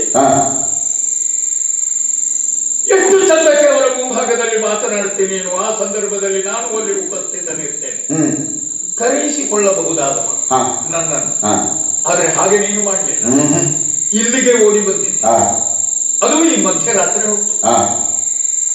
ನಿನ್ನ ಮುಖವನ್ನು ನೋಡುವಾಗ ಮಾತ್ರ ದೀಪದ ಬೆಳಕಿನಲ್ಲಿ ಸ್ಪಷ್ಟವಾಗಿ ಕಾಣದೇ ಹೋದು. ಎಲ್ಲವನ್ನೂ ನೋಡುವುದಕ್ಕೆ ಈ ಕಣ್ಣುಗಳೇ ಬೇಕಾದದ್ದು. ನನ್ನ ಮನಸ್ಸಿಗೆ ಅರ್ಥ ಆಗ್ತದೆ. ನೀನು ನಿಂತ ನಿಲುವು, ನಿನ್ನ ನುಡಿಯ ಒಲವು, ಇವುಗಳನ್ನು ಗಮನಿಸುವಾಗ ಯಾವತ್ತೂ ಇರುವಷ್ಟು ಹರ್ಷಚಿತ್ತನಾಗಿ ನೀನಿಲ್ಲ ಎನ್ನುವುದನ್ನು ಅರ್ಥ ಮಾಡಿಕೊಳ್ಳಬಲ್ಲೆ. ಶಶಿಬಿಂಬದಂತಹ ನಿನ್ನ ಮುಖ ಕುಂಭಿನಿಪನಾದವನಿಗೆ ಅಗತ್ಯವಾಗಿ ಬೇಕಾದದ್ದು. ಶಶಿಬಿಂಬ ಬಾಡುವುದಕ್ಕೆ ಕಾರಣವಾದದ್ದು, ಕಮಲ ಮಾಡುವುದಕ್ಕೆ ಕಾರಣವಾದಂತಹ ಸೂರ್ಯನ ತೇಜಸ್ಸೇ ಅಲ್ವೇ? ಹೌದು. ಆದ್ರೆ ಶಶಿಬಿಂಬಕ್ಕೆ ಸೂರ್ಯನ ತೇಜಸ್ಸು ತಾಗುವುದಕ್ಕೆ ಹೇಗೆ ಸಾಧ್ಯ? ಸೂರ್ಯನ ತೇಜಸ್ಸನ್ನು ಶಶಿಬಿಂಬವು ಸ್ವಲ್ಪ ಸ್ವಲ್ಪವಾಗಿಯೇ ಸ್ವೀಕರಿಸಿ ಅದನ್ನೇ ಲೋಕಕ್ಕೆ ಮತ್ತೆ ಬಳುವಳಿಯಾಗಿ ಕೊಡ್ತದೆಯಂತೆ. ಆದ್ದರಿಂದಲೇ ಲೋಕಕ್ಕೆ ಬೆಳಕು ಚಂದ್ರನಿಂದ ಪ್ರತಿಫಲಿಸುತ್ತದೆ. ಯಾವುದರಿಂದಲಾಗಿ ತಾನು ತುಂಬಿಕೊಳ್ಳಬೇಕೋ ಅದರ ಕಾರಣದಿಂದಲೇ ತಾನು ಸುಗ್ಗುವುದಕ್ಕೆ ಕುಗ್ಗುವುದಕ್ಕೆ ಉಂಟೋ ಮಗನೇ. ಆದ್ರೆ ನಿನ್ನ ಮುಖ ಕಳವಳದಿಂದ ಕೂಡಿರುವುದು ಯಾಕೆ ಈ ಹೊತ್ತಿನಲ್ಲಿ? ಹಾಗೇನಾದ್ರೂ ಇದೆ ಅಂತಾದ್ರೆ ಯಾವತ್ತೂ ನಿನ್ನ ಹಿತವನ್ನೇ ಚಿಂತಿಸ್ತಾ ನಿನ್ನ ಆಗು ಹೋಗುಗಳನ್ನು ವಿಚಾರಿಸ್ತಾ ಇರುವಂತಹ ಈ ವೃದ್ಧ ಭೀಷ್ಮ ಇವತ್ತೂ ಅದನ್ನು ಕೇಳಿಸಿಕೊಳ್ಳುವುದಕ್ಕೆ ಸಿದ್ಧನಾಗಿದ್ದಾನೆ. ಮಗು ಈ ಮಧ್ಯರಾತ್ರಿ ಕಾಲದಲ್ಲಿ ಈ ಕಡೆಗೆ ಬಂದದ್ದು ಯಾಕೆ? ಮತ್ತು ನಿನ್ನ ನಾಮರಿಸಿದಂತಹ ಚಿಂತೆಯಾದರೂ ಏನು ಮಗನೇ ಈ ಹೊತ್ತು? ಯಾಕೆ ಬಂದೆ ಹೇಳ್ತೀಯ ಮಗು? ಅಜ್ಜಯ್ಯ, ಮಂದವಾದಂತಹ ದೀಪದ ಬೆಳಕಿನಲ್ಲಿ ನನ್ನ ಮುಖಾವಲೋಕನವನ್ನು ಮಾಡುತ್ತಾ ಮಾಡುತ್ತಾ ಕಂದಿದ ಹಾಗೆ ಕಾಣುತ್ತದೆ ಅಂತ ಆಡುತ್ತಾ ಇದ್ದೀನಿ ಅಲ್ವಾ? ಮುಚ್ಚುಮರೆ ಏನಜ್ಜಯ್ಯ, ಹೇಗೆ ದೀಪದ ಬೆಳಕು ಮುಸುಕಾಗುತ್ತಾ ಇದೆಯೋ ಹಾಗೆಯೇ ನನ್ನ ಮುಖಾರವಿಂದವೂ ಬಾಡುತ್ತಾ ಇರುವುದು ಸತ್ಯವೇ, ಅದಕ್ಕೆ ಅನುಮಾನವೇ ಇಲ್ಲ. ಶಶಿವಂಶದಲ್ಲಿ ಈ ಕಾಲಕ್ಕೆ ಅಡ್ಡೆನಿಸಿದ ನೀ ಓರ್ವನೇ ಸಂಚರಿಸುವುದಕ್ಕಿಲ್ಲ. ಒಂದೊಮ್ಮೆ ಅಗತ್ಯವಿದ್ದರೆ ಕರೆಸಬಹುದಿತ್ತು ಅಂತಾಳೆ. ಕರೆಸಬೇಕು ಅಂತಾದರೆ ನೀವು ಸಿಂಹಾಸನ ಸಂರಕ್ಷಕನಾದಂತಹ ಪದವಿಯಲ್ಲಿದ್ದು ನಾನು ಆ ಸಿಂಹಾಸನದ ಮೇಲೆ ಕುಳಿತಂತಹ ಚಕ್ರವರ್ತಿ ಪದವಿಯಲ್ಲಿದ್ರೆ ಭೀಷ್ಮರನ್ನು ಬರ ಹೇಳಿ ಇಂಥ ಆಳುಗಳು ನಟ್ಟಬಹುದಿತ್ತು. ಆದ್ರೆ ಇಲ್ಲಿ ಬಂದದ್ದು ಹಾಗಲ್ಲವೇ ಅಲ್ಲ. ಮತ್ತೆ ಅಜ್ಜಯ್ಯನ ಕಾಲಬುಡಕ್ಕೆ ಬಂದಂತಹ ಮೊಮ್ಮಗನಾಗಿ ಬರುವಾಗ ಮೊಮ್ಮಗ ಅಜ್ಜಯ್ಯನನ್ನು ಕರೆಸಿಕೊಳ್ಳುವುದು ಸಂಪ್ರದಾಯವೂ ಅಲ್ಲ, ಶಿಷ್ಟಾಚಾರವೂ ಅಲ್ಲ. ಅಜ್ಜಯ್ಯ ಬಯಸಿದ್ರೆ ಮೊಮ್ಮಕ್ಕಳನ್ನು ಕರೆಸಿಕೊಳ್ಳಬಹುದು. ಮತ್ತೊಂದು ಮಾತು ಹೇಳಿದ್ರಲ್ಲ, ಏನು ಮಗನೇ? ನಿಶಿತ ಕಾಲದಲ್ಲಿ ತೆರಳಿ ಬಂದಿಗೆ. ಹೌದು. ನಿಶಿತ ಅನ್ನುವುದಕ್ಕೆ ಹರಿತವಾದ ಕಾಲ ಅಂತ ವ್ಯಾಖ್ಯಾನವನ್ನು ಕೊಡುತ್ತಾ ಇದೊಂದು ನಿಜವಾದ ಹರಿತ ಕಾಲ ಅಂತ ಆಡಿದ್ದೆ. ನಾ ಬರುವುದಕ್ಕಿರುವ ಕಾರಣವೂ ಅದೇ. ಹರಿತ ಕಾಲ ನಿರ್ಮಾಣವಾದದ್ದು ಯಾರಿಂದ? ಹರಿಯಿಂದಲೂ. ಒಲಿಯಳು ಧುರವೆಂದೆನು ತಲೆಗಳು ಇಳೆ ಮರುಗದಿ ಪಾಂಡವರು.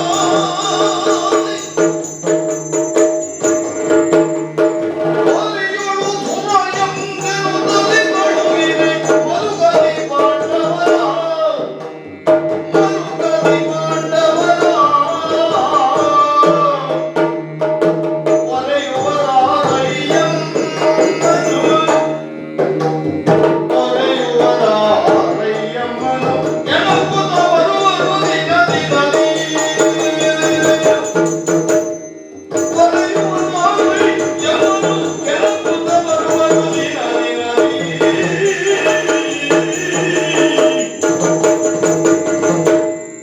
ಅಜ್ಜಯ್ಯ, ಕೌರವ ಏಕಾಂಗಿಯಾಗಿ ಸರಿರಾತ್ರಿಯಲ್ಲಿ ಸರಿದು ಬಂದು ಮನಸ್ಸನ್ನು ನಿಮ್ಮ ಮುಂಭಾಗದಲ್ಲಿ ಬಿಚ್ಚಿಡಬೇಕು ಎಂಬ ಏಕಲಕ್ಷ್ಯದಿಂದಲೇ ಇಲ್ಲಿವರೆಗೆ ಬಂದವ ಅಜ್ಜಯ್ಯ. ಅದಕ್ಕಾದರೆ ಈ ಸಮಯ ಒಳ್ಳೆಯದು ಮಗನೇ. ನೀನು ಒಬ್ಬನೇ ಬಂದದ್ದು ಇನ್ನಷ್ಟು ಒಳ್ಳೆಯದು. ಹೌದು. ನಿನ್ನ ಮನಸ್ಸನ್ನು ಬಿಚ್ಚಿಡುವುದಕ್ಕೆ ಅಂದರೆ ನಿನ್ನ ಮನಸ್ಸು ನಿನಗೆ ಬೇಡವಾಗಿದೆ ಅಂತ ಅರ್ಥ ಅಲ್ವೋ ಮಗು? ಒಂದು ಅರ್ಥದಲ್ಲಿ ಸತ್ಯ ಅಜ್ಜಯ್ಯ. ಹಾಗಾದ್ರೆ ಆ ಮನಸ್ಸನ್ನು ಇನ್ನೇನನ್ನಾದ್ರೂ ಮಾಡುವುದಕ್ಕೆ ಸಾಧ್ಯ ಆಗ್ತದೋ? ಎಲ್ಲಿಯವರೆಗೆ ಸರಿಯಾಗಿ ಉಂಟೋ ವಾದ್ಯ ಅಲ್ಲಿವರೆಗೂ ನಾವೇ ಸುಂದರವಾಗಿ ಬಾರಿದ್ದೇವೆ. ಹೌದು. ನಮ್ಮಿಂದ ಆಗುವುದಿಲ್ಲ ಅಂತ ಆದ್ರೆ ಯಾರು ಕುಶಲ ಕರ್ಮಚರನಿದ್ದಾನೋ ಅವನ ಹತ್ತಿರ ಕೊಂಡೋಗಿ ಕೊಡುವಂತ ಇದನ್ನು ಸರಿ ಮಾಡಿಕೊಡು. ಹೌದು. ಆಗ ನಾದ ಹೊಮ್ಮುವಾಗ ಆಗ್ತದೆ. ನಿನ್ನ ಮನಸ್ಸು ಸರಿ ಮಾಡಬೇಕು ಅಂತ ನಿನಗೆ ಖಂಡಿತ ಅಲ್ಲ ಮಗನೇ. ಸತ್ಯ ಅಜ್ಜಯ್ಯ. ಸರಿ ಮಾಡುವುದಕ್ಕೆ ಸದಾ ಸಿದ್ಧ ಮಗು ನಾನು. ಆದ್ರಿಂದಲೇ ಇಲ್ಲಿಯವರೆಗೆ ಬಂದಿದ್ದೇನೆ. ಒಳ್ಳೆದಾಯ್ತು. ಯಾರು ಕರ್ಕೊಂಡು ಬರಲಿಲ್ವಲ್ಲ, ಏಕಾಂಗಿಯಾಗಿ ಇನ್ನಷ್ಟು ಒಳ್ಳೆದಾಯ್ತು. ಹೌದು. ನಿಶ್ಶಬ್ದವಾದಂತಹ ರಾತ್ರಿ ಅಲ್ಲದೆ ಹೌದು, ಇನ್ನಷ್ಟು ಒಳ್ಳೆದಾಯ್ತು. ಹೌದಜ್ಜಯ್ಯ. ಈ ಉಪದೇಶಕ್ಕೆ ಇದರಷ್ಟು ಒಳ್ಳೆಯ ಸಮಯ ಇಲ್ಲವೇ? ಏಕಾಂತವೂ ಹೌದು. ಯಾವ ಅನ್ಯ ಪ್ರಭಾವಗಳಿಗೆ ಒಳಗಾಗುವ ಸಾಧ್ಯತೆಯೂ ಇಲ್ಲ. ಇದೇ ಸರಿಯಾದ ಸಕಾಲ ಸುಕಾಲ ಅಂತ ಬಂದಿದ್ದೇನೆ. ಮನಸ್ಸತ್ತು ಹಾಳಾಗುವುದಕ್ಕೆ ಕಾರಣ ಏನು ಹೇಳು ಅಜ್ಜಯ್ಯ? ಮಗನೇ, ನೀವೇ ಹೇಳಿದ್ರಲ್ಲ, ಒಂದು ವಾದ್ಯ ನಾದವನ್ನು ಮೊಳಗಿಸಬೇಕು ಅಂತಾದ್ರೆ ಗರಿಷ್ಠ ಪ್ರಯತ್ನವನ್ನು ನಾವೇ ಮಾಡುವುದು ಶ್ರುತಿಗೆ ತರುವುದಕ್ಕೆ. ಆಗದೇ ಇದ್ರೆ ಶ್ರುತಿಜ್ಞಾನ ಉಳ್ಳವನ ಕೈಗೊಪ್ಪಿಸಿ ಅದಕ್ಕೊಂದು ನಾದ ಮೂಡುವ ಹಾಗೆ ಮಾಡುವುದು. ಈಗ ಈ ಚಂದ್ರವಂಶದಲ್ಲಿದ್ದಂತ ಈ ಮನಸ್ಸಿಗೆ ನಾನು ಸ್ವಲ್ಪ ತಿಳಿದ ಹಾಗೆ ಮನಕಾರಕನು ಚಂದ್ರನಂತೆ. ಚಂದ್ರವಂಶದ ಚಂದ್ರನಂತಿರುವ ನಿಮ್ಮ ಮುಂಭಾಗದಲ್ಲಿ ಮನಸ್ಸನ್ನು ಬಿಚ್ಚಿಟ್ರೆ ಅದಕ್ಕೆ ಬೇಕಾದನ್ನೆಲ್ಲ ತುಂಬಿಸಿ ಮನಸ್ಸು ಮಾತ್ರ ಅಲ್ಲ ಬಾಡಿದ ಮುಖವೂ ಬೆಳಗು ಹಾಗೆ ಮಾಡುವುದಕ್ಕೆ ಸಾಧ್ಯ ಉಂಟು ಅಂತ ಬಂದದ್ದು. ಓ ಅಜ್ಜಯ್ಯ ಮಗನೇ, ನಿಮಗೇನು ವಿಶಿಷ್ಟವಾಗಿ ಎಲ್ಲವನ್ನು ಸಾಧ್ಯ ಅಂತ ವಿವರಿಸಬೇಕು ಅಂತಿಲ್ಲ. ಯಾಕಂದ್ರೆ ಇಲ್ಲಿಯವರೆಗೆ ಘಟಿಸಿದ ಎಲ್ಲ ಘಟನೆಗಳಿಗೂ ತಾವು ಸಾಕ್ಷಿಗಳು. ಮೊನ್ನೆಯೋ ಎಂಬ ಹಾಗೆ ಹರಿಯಲ್ಲಿ ದುರವೆಂದು ಅರುಹಿ ಕಳುಹಿಸಿ ಸಂಧಾನಕ್ಕಾಗಿ ಬರುವವ ಶ್ರೀಕೃಷ್ಣ ಅಂತ ಆಡಿದ್ದು ಸತ್ಯವಾದರೂ ಹಿಂದೆ ಹೋಗುವ ಕಾಲಕ್ಕದು ಸಂಧಾನವಾಗಿ ಉಳಿಯಲಿಲ್ಲ. ದುರವೈಲ್ಯವನ್ನೇ ಕೈಗೊಂಡಂತಹ ಶ್ರೀಕೃಷ್ಣ ರಣವನ್ನೇ ನಿಶ್ಚಯಿಸಿಕೊಂಡು ಇಲ್ಲಿಂದ ಹೊರಟ. ಅದು ಯಾಕಾಯಿತು, ಹೇಗಾಯಿತು, ಏನಾಯಿತು ಎಂಬ ವಿಮರ್ಶೆ ಈಗ ಬೇಡವೇ ಬೇಡ. ಯಾಕಂದ್ರೆ ಆ ಸಭೆಯಲ್ಲಿ ಇದ್ದವರು ತಾವೇ, ಚರ್ಚೆಯನ್ನು ಆಲಿಸಿದವರು ತಾವೇ, ನಾನು ಆಡಿದ ಅಷ್ಟೂ ಮಾತುಗಳಿಗೆ ಅಕ್ಷರಕ್ಕೆ ಸಾಕ್ಷಿಯಾಗಿ ನಿಂತವರು ತಾವೇ. ಆದರೆ ಬರುವ ಕಾಲದಲ್ಲಿ ಹರಿಯೇ ಆಡಿದ ಮಾತಿರು, ಹರಿಯಲ್ಲಿ ಧರ್ಮರಾಯ ಕಳುಹಿಸಿದಂತಹ ಸಂದೇಶಗಳಿರು, ಅಲ್ಲಾದೆರಡನ್ನೂ ಸೇರಿಸಿ ಹರಿ ಮಾಡಿದಂತಹ ಒಂದು ವಿಶಿಷ್ಟವಾದ ಭಾಷಣವೇ ಇದೆ. ನಮ್ಮಲ್ಲಿ ಸಭೆಯಲ್ಲಿ ಇದ್ದವರೆಲ್ಲ ಕರತಾಡನವನ್ನು ಮಾಡಿದ್ದೇ ಮಾಡಿ ಕೃಷ್ಣನ ಮಾತು ಅಂದ್ರೆ ಮಾತು, ಅದೆಲ್ಲವನ್ನು ಅಕ್ಷರಾರ್ಥದಿಂದ ಸತ್ಯ ಅಂತ ಒಪ್ಪಿ ನಾನೇ ಒಂದು ಘೋಷಣೆಯನ್ನು ಮೊಳಗಿಸಿ, ಏನು ಬರಲಿ ಪಾಂಡವರು ದೂರಕ್ಕೆ, ನೋಡು ಬರುವುದಾದ್ರೆ ಬರಲಿ, ಯಾವ ಕಾರಣಕ್ಕೂ ಹಾಗೆ ಒಪ್ಪುವವನಲ್ಲ ಸೋಲುವವನಲ್ಲ, ಯುದ್ಧವೇ ಬತ್ತ ಅಂತ ಒಂದು ಘೋಷಣೆಯನ್ನು ಮೊಳಗಿಸಿ ಬಿಟ್ಟೆ. ಅದಕ್ಕೆ ಅರ್ಥ ಏನಜ್ಜಯ್ಯ? ನಾನೇ ಯುದ್ಧ ಮಾಡ್ತೇನೆ ಅಂತ ಅದಕ್ಕೆ ಅರ್ಥವ ಅಲ್ವೇ? ಏನೋ ಒಂದು ಆಡುವ ಮಾತಿಗೆ ಆಡಿಬಿಡ್ತೇವೆ. ನೀನೇನು ನಿನ್ನ ಅಪ್ಪ ಬರಲಿ, ಕೊಡುವುದಿಲ್ಲ. ಹಾ. ಅದರ ಅರ್ಥ ಅಪ್ಪ ಬರಬೇಕು ಅಂತಲ್ಲ. ಹಾ. ಸಾಮರ್ಥ್ಯದಲ್ಲಿ ಅದಕ್ಕಿಂತ ವಿಶಿಷ್ಟನಾದವನನ್ನ ಬಂದ್ರು ಹಾ. ಎದುರಿಸುವ ಸಾಮರ್ಥ್ಯ ಉಂಟು ಅಂತ ತನ್ನ ಸಾಮರ್ಥ್ಯವನ್ನು ಪ್ರಕಟಿಸುವುದಕ್ಕೆ ಬೇಕಾಗಿ ಬರೋದು ವಾಗಾಡಂಬರ. ಒಂದು ಮಾತಿನಲ್ಲಿ ಆಡಂಬರವನ್ನು ತೋರಿಸಿ ಆಡುವುದು. ಅದನ್ನೇ ಸರಿ ಅಂತ ಒಪ್ಪಿ. ಈಗ ನಾನು ಸರಿ ಸರಿ ಸರಿ ಅಂತ ಹೇಳ್ತಾ ಹೇಳ್ತಾ ಒಪ್ಪಿದ್ದಾನೆ. ತಪ್ಪು ಅಂತ ಹೇಳ್ತಾ ಬದುಕಿದ ಪಾಂಡವರು ಅದನ್ನು ಸರಿ ಅಂತ ಒಪ್ಪಿ ನಮಗಿಂತ ಪೂರ್ವದಲ್ಲಿ ಬಂದು ಸೇರಿದ್ರು ಕುರುಕ್ಷೇತ್ರವನ್ನು. ಕುರು ವಂಶದಲ್ಲಿ ಮಾಡುವುದಕ್ಕಿದ್ದ ಕ್ಷೇತ್ರ ಅಂತ ನಾವು ತಿಳಿದದ್ದು ಕುರುಕ್ಷೇತ್ರವನ್ನು. ಯುದ್ಧ ಆಗಬಾರದು ಅಂತ ಗರಿಷ್ಠ ಪ್ರಯತ್ನವನ್ನು ನಾನು ಮಾಡಿದ್ದೇನೆ. ನನ್ನ ಕೈಲಾದಂತಹ ಗರಿಷ್ಠ ಪ್ರಯತ್ನ. ಯುದ್ಧ ಬೇಡ, ನಿಶ್ಚಿಂತೆಯಿಂದ ಧರ್ಮರಾಯನಿಗೂ ಸದ್ಬುದ್ಧಿ ಇರುವುದು, ಸದಾ ಕಾಲ ಉಪದೇಶ ತತ್ಪರನಾದವ, 10,000 ಮಂದಿ ಶಿಷ್ಯರೊಂದಿಗೆ ಮುನಿಗಳ ಅನೇಕರವರೊಟ್ಟಿಗೆ ಸಂಚರಿಸ್ತಾರೆ ದೌಮ್ಯಾದಿಗಳು. ಅವರಿಗೆಲ್ಲ ಉಪದೇಶ ಮಾಡಿಕೊಂಡು ಕಾಂತಾರದಲ್ಲಿ ವಾಸಿಸ್ತಾ ಲೋಕ ಕಲ್ಯಾಣವನ್ನು ಮಾಡಿಕೊಂಡು ಧರ್ಮರಾಯ ಸುಖಿಯಾಗಿರಲಿ ಎಂಬ ಔದಾರ್ಯವನ್ನು ತೋರಿಸಿದೆ. ಒಂದು ದಿವಸ ಆದ್ರೂ ಕಾಡಿನಲ್ಲಿರುವುದಕ್ಕೆ ಅವರಿಗೆ ಉಪದ್ರ ಕೊಟ್ಟಿದ್ದೇನೆ ಅಧ್ಯಯನ ಯಾವ ಕಾಲಕ್ಕೂ ಇಲ್ಲ. ಸುಖವಾಗಿ ಕಾಡಿನಲ್ಲಿ ಬದುಕಲಿ. ಹೇಗೆ ಒಂದು ಕಾಲದಲ್ಲಿ ಒಪ್ಪಂದ ಆಗಿತ್ತಂತೆ, ಒಪ್ಪೊಮ್ಮೆ ತಪ್ಪಾದ್ರೆ ಸರಿ ಮಾಡಿ. ರಾಮ ವನವಾಸಕ್ಕೆ ಹೋಗಿ ಕಾಡಿನಲ್ಲೆಲ್ಲ ಸೂರ್ಯವಂಶದ ಆಡಳಿತವನ್ನು ಪ್ರತಿಷ್ಠಾಪಿಸಿದ. ಭರತ ಸಾಕೇತದಲ್ಲಿದ್ದೋ ನಂದಿಗ್ರಾಮದಲ್ಲಿದ್ದೋ ಸೂರ್ಯವಂಶದ ಪ್ರಜೆಗಳನ್ನು ಪರಿಪಾಲಿಸುವುದು. ನಾವು ಹಾಗೆ ಭ್ರಾತೃತ್ವದ ಗರಿಷ್ಠ ಒಂದು ಉಪಮೆಯಾಗಿ ಈ ಹಸ್ತಿನಾವತಿಯಲ್ಲಿ ಸಿಂಹಾಸನದ ಮೇಲೆ ಕೂತು ಚಂದ್ರವಂಶದ ಪ್ರಜೆಗಳನ್ನು ನಾನು ಪರಿಪಾಲಿಸಿ ಕಾಡಿನಲ್ಲಿದ್ದಂತಹ ಮೃಗ ಪಕ್ಷಿಗಳನ್ನೆಲ್ಲ ಪರಿಪಾಲಿಸುವುದಕ್ಕೆ ಧರ್ಮರಾಯ ವನವಾಸದಲ್ಲಿ ನಿನ್ನ ಪ್ರತಿನಿಧಿ ಒಂದು ಒಪ್ಪಂದದಂತೆ ಸುಖವಾಗಿ ಎಷ್ಟು ಸೌಹಾರ್ದದಿಂದ ಬದುಕುವುದಕ್ಕಾಗ್ತದೆ. ಅದನ್ನು ಒಪ್ಪದೆ ಕೆಣಕುತ್ತ. ಒಂದು ಕೆಣಕುವುದಂದ್ರೆ ಹೇಗೆ? ಈಗ ಬಟ್ಟೆ ಇಲ್ಲದವನ ಮುಂಭಾಗದಲ್ಲಿ ಒಂದು ಹೊಸ ಬಟ್ಟೆಯನ್ನು ಧರಿಸಿ ಬಂದು ದಿರಿಸನ್ನು ತೋರಿಸ್ತಾ ಯಾಕ ನಿನ್ನಲ್ಲಿ ಬಟ್ಟೆ ಇಲ್ಲ ಅಂತ ಆಡಿದ್ರೆ ಅದನ್ನೊಂದು ಕೆಣಕುವಲ್ಲಿ ದುರ್ಬುದ್ಧಿ ಅಂತ ಹೇಳುತ್ತೆ. ಅದು ಬಾಯಿಯಿಂದ ಆಡಬೇಕಾಗಿಲ್ಲ, ಇವ ಹೆಜ್ಜೆಗೆ ಅದನ್ನು ತೋರಿಸಿದ್ರೆ ಸಾಕಾಗ್ತದೆ. ಹೌದಾ? ಪಾಂಡವರು ಅಂತದ್ದು ಬಾಯಿ ಬಾರದವರು ಹೋಗಿ ಮುಂದೆ. ಹೌದಾ? ಪಾಂಡವರಂತ ದುರ್ಬುದ್ಧಿಯವರ ಜಯ. ಕೆಣಕುತ್ತ ಬರುವರು ದಿನ ಬೇಡ ಅಂತ ಹೇಳಿದ್ದನ್ನೇ ಮಾಡುವುದು. ಯುದ್ಧ ಬೇಡ ಹೇಳಿದೆ, ಯುದ್ಧ ಮಾಡುತ್ತೇನೆ ಅಂತ ಹೇಳಿ ಬೇಡ. ಯಾಕೆ ರಕ್ತಪಾತ ಆಗುತ್ತದೆ? ಇಂಥದ್ದೆಲ್ಲ ಯಾಕೆ?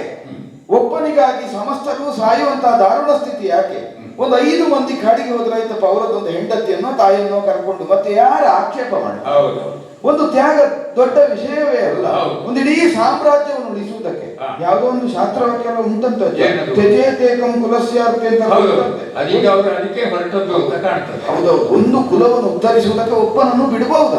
ಕೊನೆಗೂ ಆ ನಿರ್ಣಯಕ್ಕೆ ಧರ್ಮರಾಜ ಬಂದಿರಬೇಕು ಆಚಾರ್ಯ. ಇಲ್ಲದಿದ್ರೆ ಈವರೆಗೆ ಅವನು ಸುಖಿಯಾಗಿರ್ಲಿ ಅಂತ ಹೇಳ್ತಾ ಇಲ್ಲ, ಆಗುವುದಿಲ್ಲ. ಅದನ್ನು ತೆಗೆಯದೆ ಬೇರೆ ದಾರಿ ಇಲ್ಲ.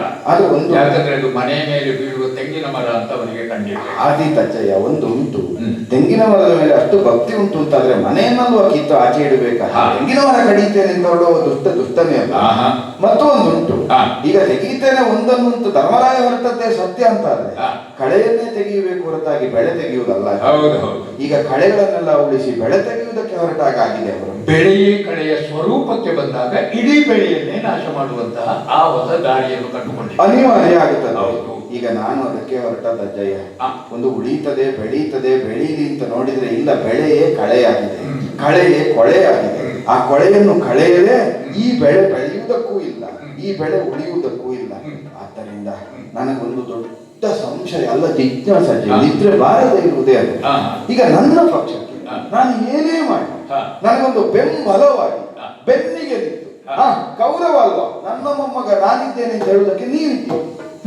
ಬೇಡ, ನೀವು ನಿತ್ತ ಮರುಕ್ಷಣದಲ್ಲಿ ಆಚಾರ್ಯ ವಿಶ್ವ ಹೇಳಿದ್ದಲ್ವೋ, ಪ್ರಶ್ನೆ ಮಾಡುವುದಕ್ಕಿಲ್ಲ ಹೊರಡಿ ಅಂತ ಹೇಳುವುದಕ್ಕೆ ಕೋಲಗುರುಗಳಿದ್ದಾರೆ.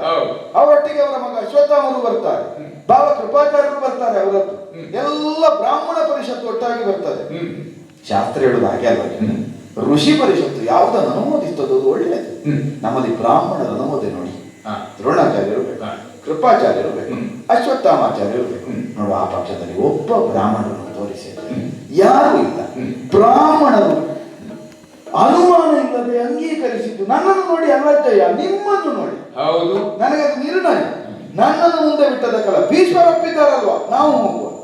ನನ್ನ ಪಕ್ಷಕ್ಕೆ ಇಷ್ಟೆಲ್ಲಾ ಮಂದಿಗಳಿರುವಾಗ ಒಂದು ಕ್ಷಣ ಯೋಚಿಸದೆ ಕೆಣಕುತ್ತಾರೆ ಅಂತಾದ್ರೆ ನನಗೆ ತಲೆಯಲ್ಲಿ ಹುಳ ಬಿಟ್ಟದ್ದು ಅಜ್ಜಯ್ಯ. ಅವರನ್ನಷ್ಟು ಹುರಿ ತುಂಬಿಸ್ತಾ ಪ್ರೇರೇಪಿಸ್ತಾ ನಾನಿದ್ದೇನೆ ಹೋಗಿ ಪಾಂಡವರು ಅಂತ ಹೇಳುವ ಒಂದು ಶಕ್ತಿ, ಒಂದು ವ್ಯಕ್ತಿ, ಬೇಡ ಒಂದು ಬಲ, ಒಂದು ನೈತಿಕವಾದ ಸ್ಥೈರ್ಯ ಎಲ್ಲಿಂದ ಅಜ್ಜಯ್ಯ ನನಗೆ ಅರ್ಥವೇ ಆಗುವುದಿಲ್ಲ. ಅದು ಭಾಗವತ ಧರ್ಮ ಮಗು. ಯಾವುದು ಅದು ನಿನಗೆ ಅರ್ಥ ಆಗಲಿಕ್ಕಿಲ್ಲ. ಯಾಕೆ ಅರ್ಥ ಆಗಲಿಕ್ಕಿಲ್ಲ? ನಿನಗೆ ಭಾಗವತನ ಸ್ವರೂಪ ಜ್ಞಾನವೇ ನಿನಗಿಲ್ಲ. ನನಗಿಲ್ಲ. ನೀನು ಯಾವತ್ತೂ ಅಂತಹವರನ್ನು ವಿರೋಧಿಸುವವ. ಆ ಭಾಗವತ ಧರ್ಮವನ್ನು ಸರಿಯಾಗಿ ತಿಳಿದುಕೊಳ್ಳದೆ ಪಾಂಡವರ ವ್ಯವಹಾರ ಹಾಗೆ ಯಾಕೆ ಅರ್ಥೈಸುವುದು ಕಷ್ಟ ಆಗುತ್ತದೆ. ಎಲ್ಲಿವರೆಗೆ ಅಂತಂದ್ರೆ ನಾವೇ ಏನನ್ನು ನಿರ್ಣಯಿಸಬೇಕು ಅದನ್ನು ನಿರ್ಣಯಿಸುವ ಸಂದರ್ಭದಲ್ಲಿಯೂ ಅಡಿ ತಪ್ಪಿ ಬಿಡ್ತೇವೆ. ಯಾಕೆ? ನೀನೇ ಹೇಳ್ತಿ ನಾನು ಯುದ್ಧ ಮಾಡುವುದಕ್ಕಿದ್ದವನಲ್ಲ, ಅವರನ್ನು ಹೋರಾಡ್ತೇನೆ ಅಂತ ಹೇಳಿದ್ದಲ್ಲ, ಆದರೂ ಆಹ್ವಾನಿಸಿದೆ ಅವರನ್ನು ಯುದ್ಧಕ್ಕೆ ಬನ್ನಿ ಎನ್ನುವ. ಆವಾಗ ಮುಂದುವರೆದು ಮತ್ತೂ ಒಂದು ವಾಕ್ಯವನ್ನು ಹೇಳಿದೆಯಂತೆ. ಅದನ್ನು ನೀನು ನನ್ನ ಮುಂಭಾಗದಲ್ಲಿ ವರದಿ ಮಾಡುವಾಗ ಬಿಟ್ಟು ಬಿಟ್ಟೆ. ಅದೇನೋ ಕೃಷ್ಣನ ಮುಂಭಾಗದಲ್ಲಿ ಕೊನೆಗೆ ಹೇಳಿದ ವಾಕ್ಯ ಹೇಳಿದೆ. ಏನ್ ಹೇಳಿದ್ದೀನಿ? ಅಲ್ಲ, ಅದಕ್ಕಿಂತ ಮುಂದುವರಿದು ತಲೆಯ ಅದನ್ನು ನೀನೇ ಹೇಳಿದ್ದಲ್ವ? ತಲೆಯ ನೈತೆ ಅದು ಶೈಲಿಯಲ್ಲಿ ಹೇಳಿ ಗೊತ್ತಾಗ್ತದೆ. ಹೌದು ಮಗನೇ, ಕೆಲವೊಮ್ಮೆ ಬರುವಂತಹ ಮಾತುಂಟಲ್ವ, ಅದು ವಾಗ್ ರೂಪವಾದದ್ದು ದೇವಸ್ವರೂಪ ಅಂತ ನಾವು ಕರೀತೇವೆ. ಅದು ಸರಸ್ವತಿ ಬಾಯಿಂದ ಬರುವಂತಹ ಮಾತು.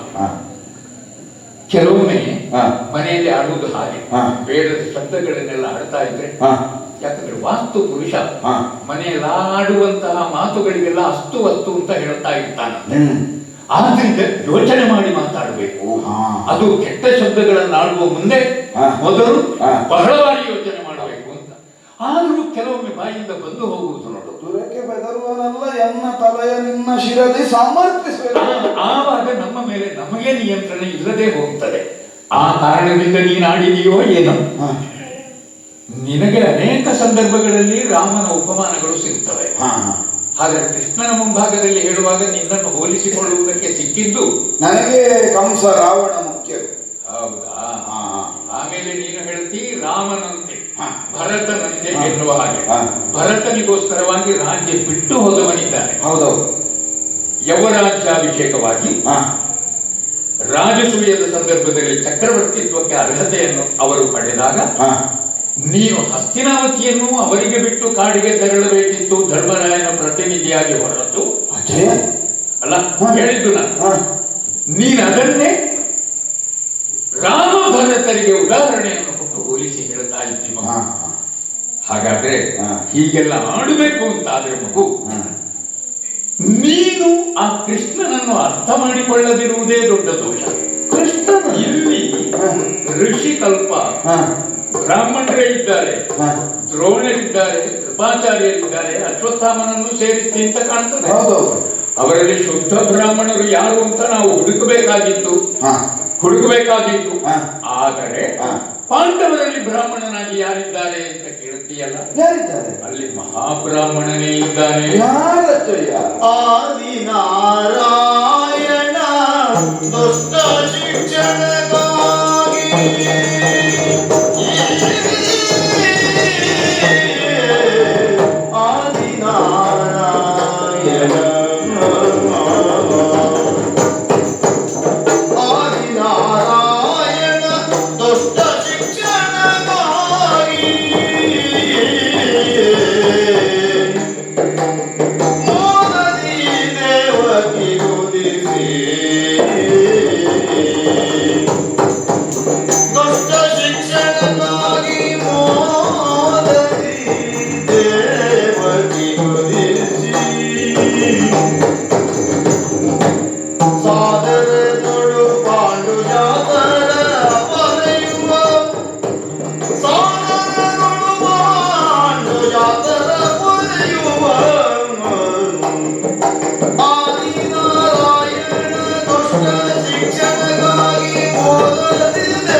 ನಿಮ್ಮಲ್ಲಿ ಉಪಸ್ಥಿತನಿದ್ದೆ ಮಗು. ಹಾ ಕೃಷ್ಣನ ಪರಿಚಯ ಭಾಷಣವನ್ನು ಮಾಡಬೇಕಾದಂತಹ ಮಹಾಭಾಗ್ಯ ನನಗೊದಗಿತ್ತು.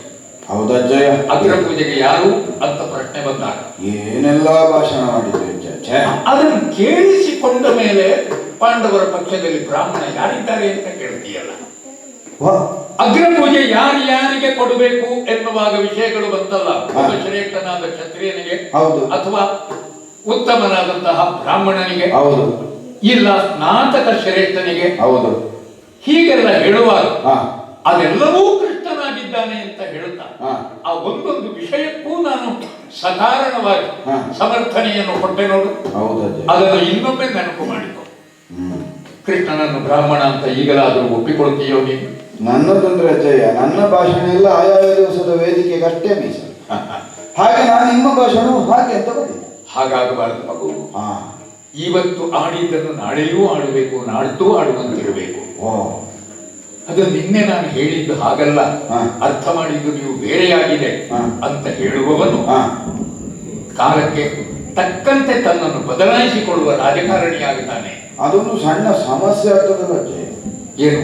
ಎಲ್ಲ ನಿತ್ಯವೂ ನಿನ್ನೆ ಆಡಿದ್ದನ್ನೇ ಇವತ್ತಾಡಿದ್ದನ್ನೇ ನಾಳೆ ಆಡಬೇಕು ಅಂತ ಆದ್ರೆ ಸತ್ಯವನ್ನೇ ಹೇಳ್ಬೇಕಲ್ಲ. ಅದುವೇ ಶಾಶ್ವತವಾಗಿ ಉಳಿಯುವುದು ಮಗು. ಸತ್ಯವನ್ನಾಡುವುದು ಅಂದ್ರೆ ಸತ್ಯ ಸ್ವರೂಪನಾದಂತಹ ಪರಮಾತ್ಮನನ್ನು ಆರಾಧಿಸುವುದು. ಆದ್ರಿಂದಲೇ ಬಾಯಲ್ಲಾಡುವಂತಹ ಮಾತುಗಳು ಅವನಿಗೆ ಆರಾಧನೆಯಾಗಿ ಆ ಕಾರಣದಿಂದ ಬರ್ತವೆ. ಅಂತಹ ಮಹಾಬ್ರಾಹ್ಮಣನೆನಿಸಿದ ಆದಿಮೂರ್ತಿ ಮಹಾವಿಷ್ಣು ಕೃಷ್ಣನಾಗಿ ಅವತರಿಸಿದ್ದು ಎನ್ನುವುದನ್ನಲ್ವೇ ನಾನು ವ್ಯಾಖ್ಯಾನ ಮಾಡಿದ್ದಾಗುತ್ತಾ.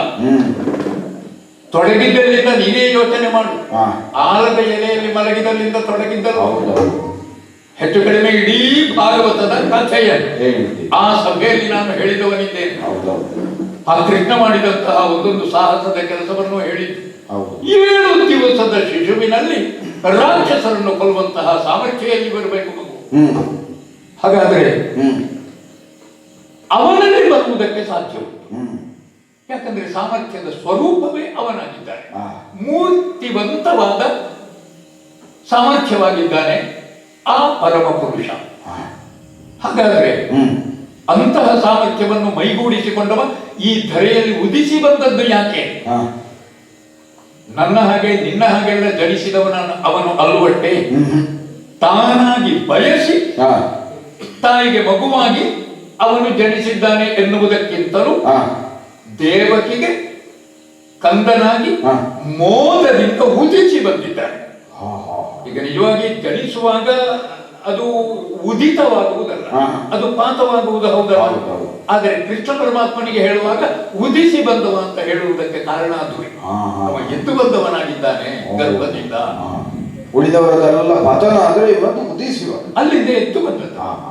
ಅದನ್ನು ತನ್ನ ಕ್ಷೇತ್ರವಾಗಿ ಆರಿಸಿಕೊಂಡದ್ದವ. ಹಾಗಾದ್ರೆ ಬಂದದಕ್ಕೆ ಉದ್ದೇಶ ಏನು? ಏನಂತೆ? ಭಗವಂತನ ಕೆಲಸ ಏನು ಮಗನೇ? ಧರೆಯಲ್ಲಿ ಧರ್ಮವನ್ನು ಎತ್ತಿ ಹಿಡಿಯುವಂತದ್ದು. ಯಾವಾಗ ಅದಕ್ಕೆ ಉಪಹತಿ ಉಂಟಾಗುತ್ತದೋ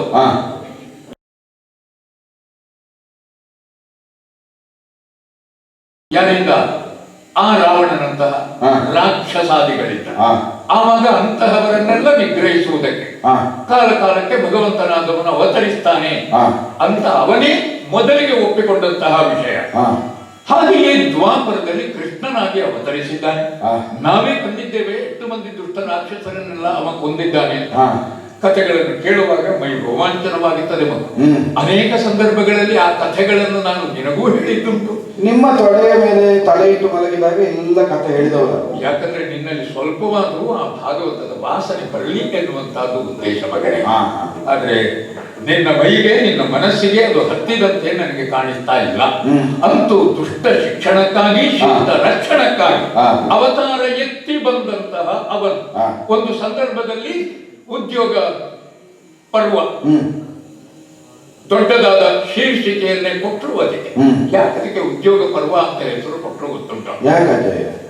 ನಿಜವಾಗಿ ನಮ್ಮದಾದಂತಹ ಧರ್ಮ ಏನು ಕರ್ಮ ಏನು ಎನ್ನುವುದರ ಅರಿವು ಮೂಡಿಸುವುದಕ್ಕೋಸ್ಕರ. ಪರಶುರಾಮಾದಿ ಪೂರ್ಣ ಋಷಿ ಸಂಕುಲವೇ ಅಲ್ಲಿ ನೆರೆದಿತ್ತಲ್ಲ, ಸಾಕ್ಷೀಭೂತನಾಗಿ ಅವರು ನೆರೆದದ್ದು ಅದೇ ಕಾರಣಕ್ಕಾಗಿ.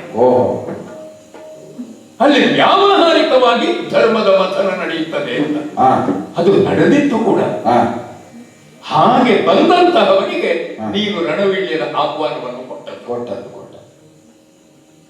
ರಘುವಂಶದ ರಾಮಚಂದ್ರನ ಜೊತೆಗೆ ತನ್ನನ್ನು ಹೋಲಿಸಿಕೊಳ್ಳುವ ನೀನು ದುಷ್ಟ ಸಂಹಾರಕನಾಗಿ ಬಂದಂತಹ ಕೃಷ್ಣನಲ್ಲಿ ಅವನೇ ಪ್ರತ್ಯಕ್ಷನಾಗಿ ಅರ್ಧ ರಾಜ್ಯವನ್ನು ಪಾಂಡವರಿಗೆ ಕೊಟ್ರೆ ನಿನ್ನನ್ನು ಕೊಲ್ಲಿಸುವುದಿಲ್ಲ, ಕೊಡದೇ ಇದ್ರೆ ಕೊಲ್ಲಿಸ್ತೇನೆ, ಹಾಗಾದ್ರೆ ಕೊಲ್ಲಿಸುವವನು ನಿನ್ನನ್ನು ಉಳಿಸುವವನು ತಾನೆ ಎನ್ನುವುದನ್ನು ಘೋಷಿಸಿದಾಗ ನೀನು ಅದನ್ನೇ ಸ್ವೀಕರಿಸಿದ್ದು ಮಗನೇ ಅಲ್ವಾ? ನೀನೇ ಅಲ್ವಾ ಸ್ವೀಕರಿಸಿದ್ದು? ಹಾಗಾದ್ರೆ ಪಾಂಡವರ ಜೊತೆಗೆ ಯುದ್ಧವನ್ನು ನೀನು ಕೈಕೊಂಡೆ, ನೀನು ಘೋಷಿಸಿದೆ. ಧರ್ಮರಾಯ ಎಲ್ಲರಿಗಿಂತ ಮೊದಲು ಕುರುಕ್ಷೇತ್ರದಲ್ಲಿ ಬಂದು ಬೀಡು ಬಿಟ್ಟಿದ್ದಾನೆ ಎನ್ನುವ ಹಾಗೆ ಹೇಳ್ತಾ ಇದ್ದೀನಿ. ಹಾಗಾದ್ರೆ ಬಂದು ಬೀಡು ಬಿಡುವುದಕ್ಕೆ ಕಾರಣವಾದರೂ ಏನು? ಹಾಗಾದ್ರೆ ಯುದ್ಧದ ಆಸಕ್ತಿ ಅವನಿಗೆ ಉಂಟು ಎನ್ನುವ ಹಾಗೆ ನೀನದನ್ನು ಬದಲಾಯಿಸ್ತಾ ಇದ್ದೀಯ. ಖಂಡಿತ ಅಲ್ಲ. ಅವನು ನಿನಗೆ ಅವಕಾಶವನ್ನು ಮೊದಲೇ ಬೇಕಾದಷ್ಟು ಕೊಟ್ಟಿದ್ದನಲ್ಲ. ಯುದ್ಧ ಆಗದೆ ಇದೆಲ್ಲವೂ ಕೂಡ ಒಂದು ಒಪ್ಪಂದಕ್ಕೆ ತೀರ್ಮಾನಕ್ಕೆ ಬರುವಂತೆ ನೀನು ಅದನ್ನು ಧಿಕ್ಕರಿಸಿ ಕಳುಹಿಸಿದವ. ಅದರ ಮುಂಭಾಗವಾಗಿ ಮತ್ತೆ ಕೃಷ್ಣ ನಿನ್ನಲ್ಲಿಗೆ ಆಗಮಿಸಿದ್ದಾರೆ. ಆದರೂ ನೀನು ಅದನ್ನು ತಿರಸ್ಕರಿಸಿಯೇ ಬಿಟ್ಟಿದ್ದು. ಯುದ್ಧ ನಿರ್ಣಯವನ್ನು ಘೋಷಿಸಿದವ ನೀನು. ಕುರುಕ್ಷೇತ್ರಕ್ಕೆ ಬಂದದ್ದು ಕುರು ಅಂತ ಹೇಳುವುದು ಹೌದು, ಕುರು ಯುದ್ಧಂ ಅಂತ ಅಲ್ಲ ಮಗನೇ. ಕುರು ಯಜ್ಞ ಅಂತ ಇರುವಂತಹದ್ದು. ಪಾಂಡವರಿಗೆ ಜೀವನವೇ ಒಂದು ಯಜ್ಞ. ಯಜ್ಞಮುಖವಾಗಿ ಸ್ವೀಕರಿಸಿದಂತಹ ಆ ಜೀವನವನ್ನು ಪಾಂಡವರು ಸರಿಯಾಗಿ ವ್ಯವಹರಿಸಬೇಕು, ಬಾಳಬೇಕು ಅಂತಾದ್ರೆ ಅದಕ್ಕೆ ಅಡ್ಡಿಯಾದವರನ್ನೆಲ್ಲ ನಿವಾರಿಸಬೇಕಾದ್ದು ಅದೇ ಧರ್ಮದ ಮುಂದಿನ ಭಾಗವಾಗುತ್ತದೆ. ಅರಸೊತ್ತಿಗೆಯಲ್ಲಿ ಕುಳಿತವ ತಾನು ತಪ್ಪು ಮಾಡಿದವರನ್ನು, ಅಪರಾಧಿಗಳನ್ನು ಕ್ಷಮಿಸ್ತೇನೆ ಎನ್ನುವ ಭಾವ ಹೊಂದಿರ್ತಾನೆ ಅಂತಾದ್ರೆ ಅವ ಮತ್ತೊಂದು ಕ್ಷಣವೂ ಅರಸೊತ್ತಿಗೆಯಲ್ಲಿ ಕುಳಿತಿರಕೂಡದು. ಧರ್ಮರಾಯನಿಗೆ ಅದನ್ನು ಅರ್ಥ ಮಾಡಿಸಬೇಕಾದವರು ಮಾಡಿಸಿದ್ರು, ಬೇರೆ ಯಾರೂ ಅಲ್ಲ, ಸ್ವತಃ ಕೃಷ್ಣನೇ ಮಾಡಿಸಿದ್ರು. ಆ ಪಾಂಡು ಜಾತರಿಗೆ ತನ್ನ ಮನಸ್ಸಿನಲ್ಲಿ ಸ್ಥಾನವನ್ನು ಕೊಟ್ಟು ತನ್ನ 5 ಪ್ರಾಣಗಳು ಅಂತ ಅವರನ್ನು ತಿಳಿದುಕೊಂಡು ಅವರನ್ನೇ ಕೈಯಾಯುಧಗಳನ್ನಾಗಿ ಮಾಡಿಕೊಂಡು ನಿನ್ನಲ್ಲಿಗೆ ಬಂದಿದ್ದಾನವ.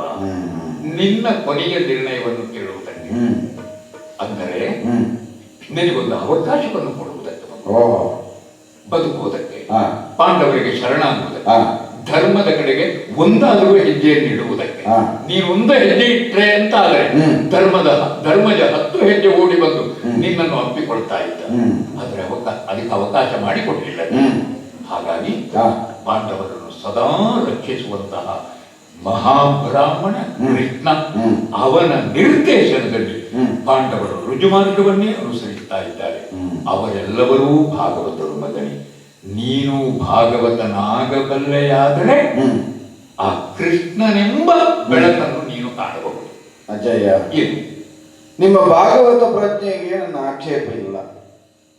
ಪರಮ ಭಾಗವತ ಶಿಖಾಮಣಿಯಾಗಿ ವಾಸುದೇವನನ್ನು ನಿತ್ಯವೂ ಪೂಜಿಸ್ತಾ ಆರಾಧಿಸ್ತಾ, ನಮಗೂ ಬಾಲ್ಯದಿಂದಲೇ ಆ ವಾಸುದೇವನ ತೀರ್ಥಪ್ರಾಶನಾಗದೆ ಅನ್ನ ಮುಟ್ಟುವುದಕ್ಕಿಲ್ಲ ಅಂತ ಘೋಷಣೆ ಮಾಡಿ ಬೆಳಗಿಸಿದ. ಹೌದು, ನಾನನ್ನು ಒಪ್ಪುತ್ತೇನೆ, ನಾ ಗೌರವಿಸ್ತೇನೆ. ತೀರ್ಥ ಅಂತ ಗೊತ್ತಿದ್ದವರಿಗೆ ಮಾತ್ರ ಅಲ್ವ ಮಗನೇ ಅದು ತೀರ್ಥ. ಹೌದು, ಇಲ್ಲದಿದ್ರೆ ಬರೀ ನೀರೇ ಅಲ್ವೇ. ಅಷ್ಟೇ. ಮಕ್ಕಳ ಆದ್ರಿಂದಲೇ ಕೇಳುವುದು ಸತ್ಯನಾರಾಯಣ ಪೂಜೆ ಯಾವಾಗ ಅಂತ. ಯಾಕಂದ್ರೆ ಸಿಹಿ ತೀರ್ಥ ಆವಾಗ ಮಾತ್ರ ಸಿಕ್ಕುವುದು. ಹೌದೌದು, ನಮಗೂ ಅಷ್ಟೇ ಜಯ. ನಮಗದು ತೀರ್ಥವೂ ನೀರು ಅಂತ ತಿಳಿಯುತ್ತಿರಲಿಲ್ಲ. ಅದು ಕುಡಿಯದೆ ತಿನ್ನುವುದಕ್ಕೆ ಸಿಕ್ಕುವುದಿಲ್ಲ ಎಂಬ ಒಂದು ಕಾರಣಕ್ಕೆ ಶ್ರದ್ಧೆಯಿಂದ ಅದಕ್ಕೆ ಕಾಯ್ತಾ ಇದ್ದವು. ಅಷ್ಟಕ್ಕೆ ಕುಡಿಯುತ್ತಾ ಇರ್ತದೆ. ಸತ್ಯ ಜಯ, ಪ್ರಾಮಾಣಿಕವಾಗಿ ಹೇಳುವುದು. ಅದಕ್ಕಿಂತ ಹೆಚ್ಚಿನ ಭಾವ ನಾವು ಇರಿಸಿಕೊಂಡವರ. ಈಗ ಭಾಗವತ ಶಿಖಾಮಣಿಯಾಗಿ ಮಹಾಬ್ರಾಹ್ಮಣನಾಗಿಯೋ, ಬ್ರಾಹ್ಮಣ ಅಲ್ಲ ಅದಕ್ಕಿಂತ ಒಂದು ಹಂತ ಮೇಲೆ ಬ್ರಹ್ಮನಾಗಿ ಅವರನ್ನು ಬಾಧಿಸುವುದಿದ್ರೆ ಶ್ರೀಕೃಷ್ಣ ಅಂತ ತಾವಾಡ್ತೀವಿ. ಹೌದು, ಆದೀತ ಜಯ. ನೀವು ಹೇಳಿದಾಗೆಲ್ಲ ನನಗೊಂದು ಅಂತಿಮ ಆಯ್ಕೆಯನ್ನು ಕೊಟ್ಟದ್ದು, ಯುದ್ಧ ನಿರ್ಣಯವನ್ನು ಮಾಡಿ ಮಹಾರಣವನ್ನು ಎಸಗುವಲ್ಲಿ ನನ್ನ ಸರ್ವನಾಶವನ್ನು ಮಾಡುವುದಕ್ಕೋ, ನೀವೇ ಹೇಳಿದಾಗೆ ಆದಿನಾರಾಯಣನಾಗಿ ದುಷ್ಟ ಶಿಕ್ಷಣಕ್ಕಾಗಿಯೇ ದೇವಕಿಯಲ್ಲಿ ಮೈವೆತ್ತು ಬಂದು ನಿನ್ನ ಒಪ್ಪಿಗೆಯಂತೆ ತಲೆಯ ನೈದೆ ಸಮರ್ಪಿಸುವೆ. ಹೌದಾ ಜಯ? ಸರಿ, ಯೋಚನೆ ಮಾಡಿದ್ದೀಯ. ಇದೆಲ್ಲ ಹೌದು ಅಂತಾದ್ರೆ ನೀವು ಹೇಳಿದ ಈ ಭಾಗವತ ಪ್ರಜ್ಞೆಯನ್ನು ಈ ಕಡೆಯಲ್ಲಿ ಇರಿಸಿಕೊಂಡ್ರೆ ಸಂಶಯ ದೂರ ಆಗುವುದಿಲ್ಲ ಜಯ, ಸಂಶಯ ಹೆಚ್ಚಾಗುತ್ತದೆ. ಏನು ಸಂಶಯ? ಅವರು ರಕ್ಷಿಸುವುದು ಹೌದು ಅಂತಾದ್ರೆ ರಕ್ಷಿಸಿಲ್ಲ ಯಾಕೆ?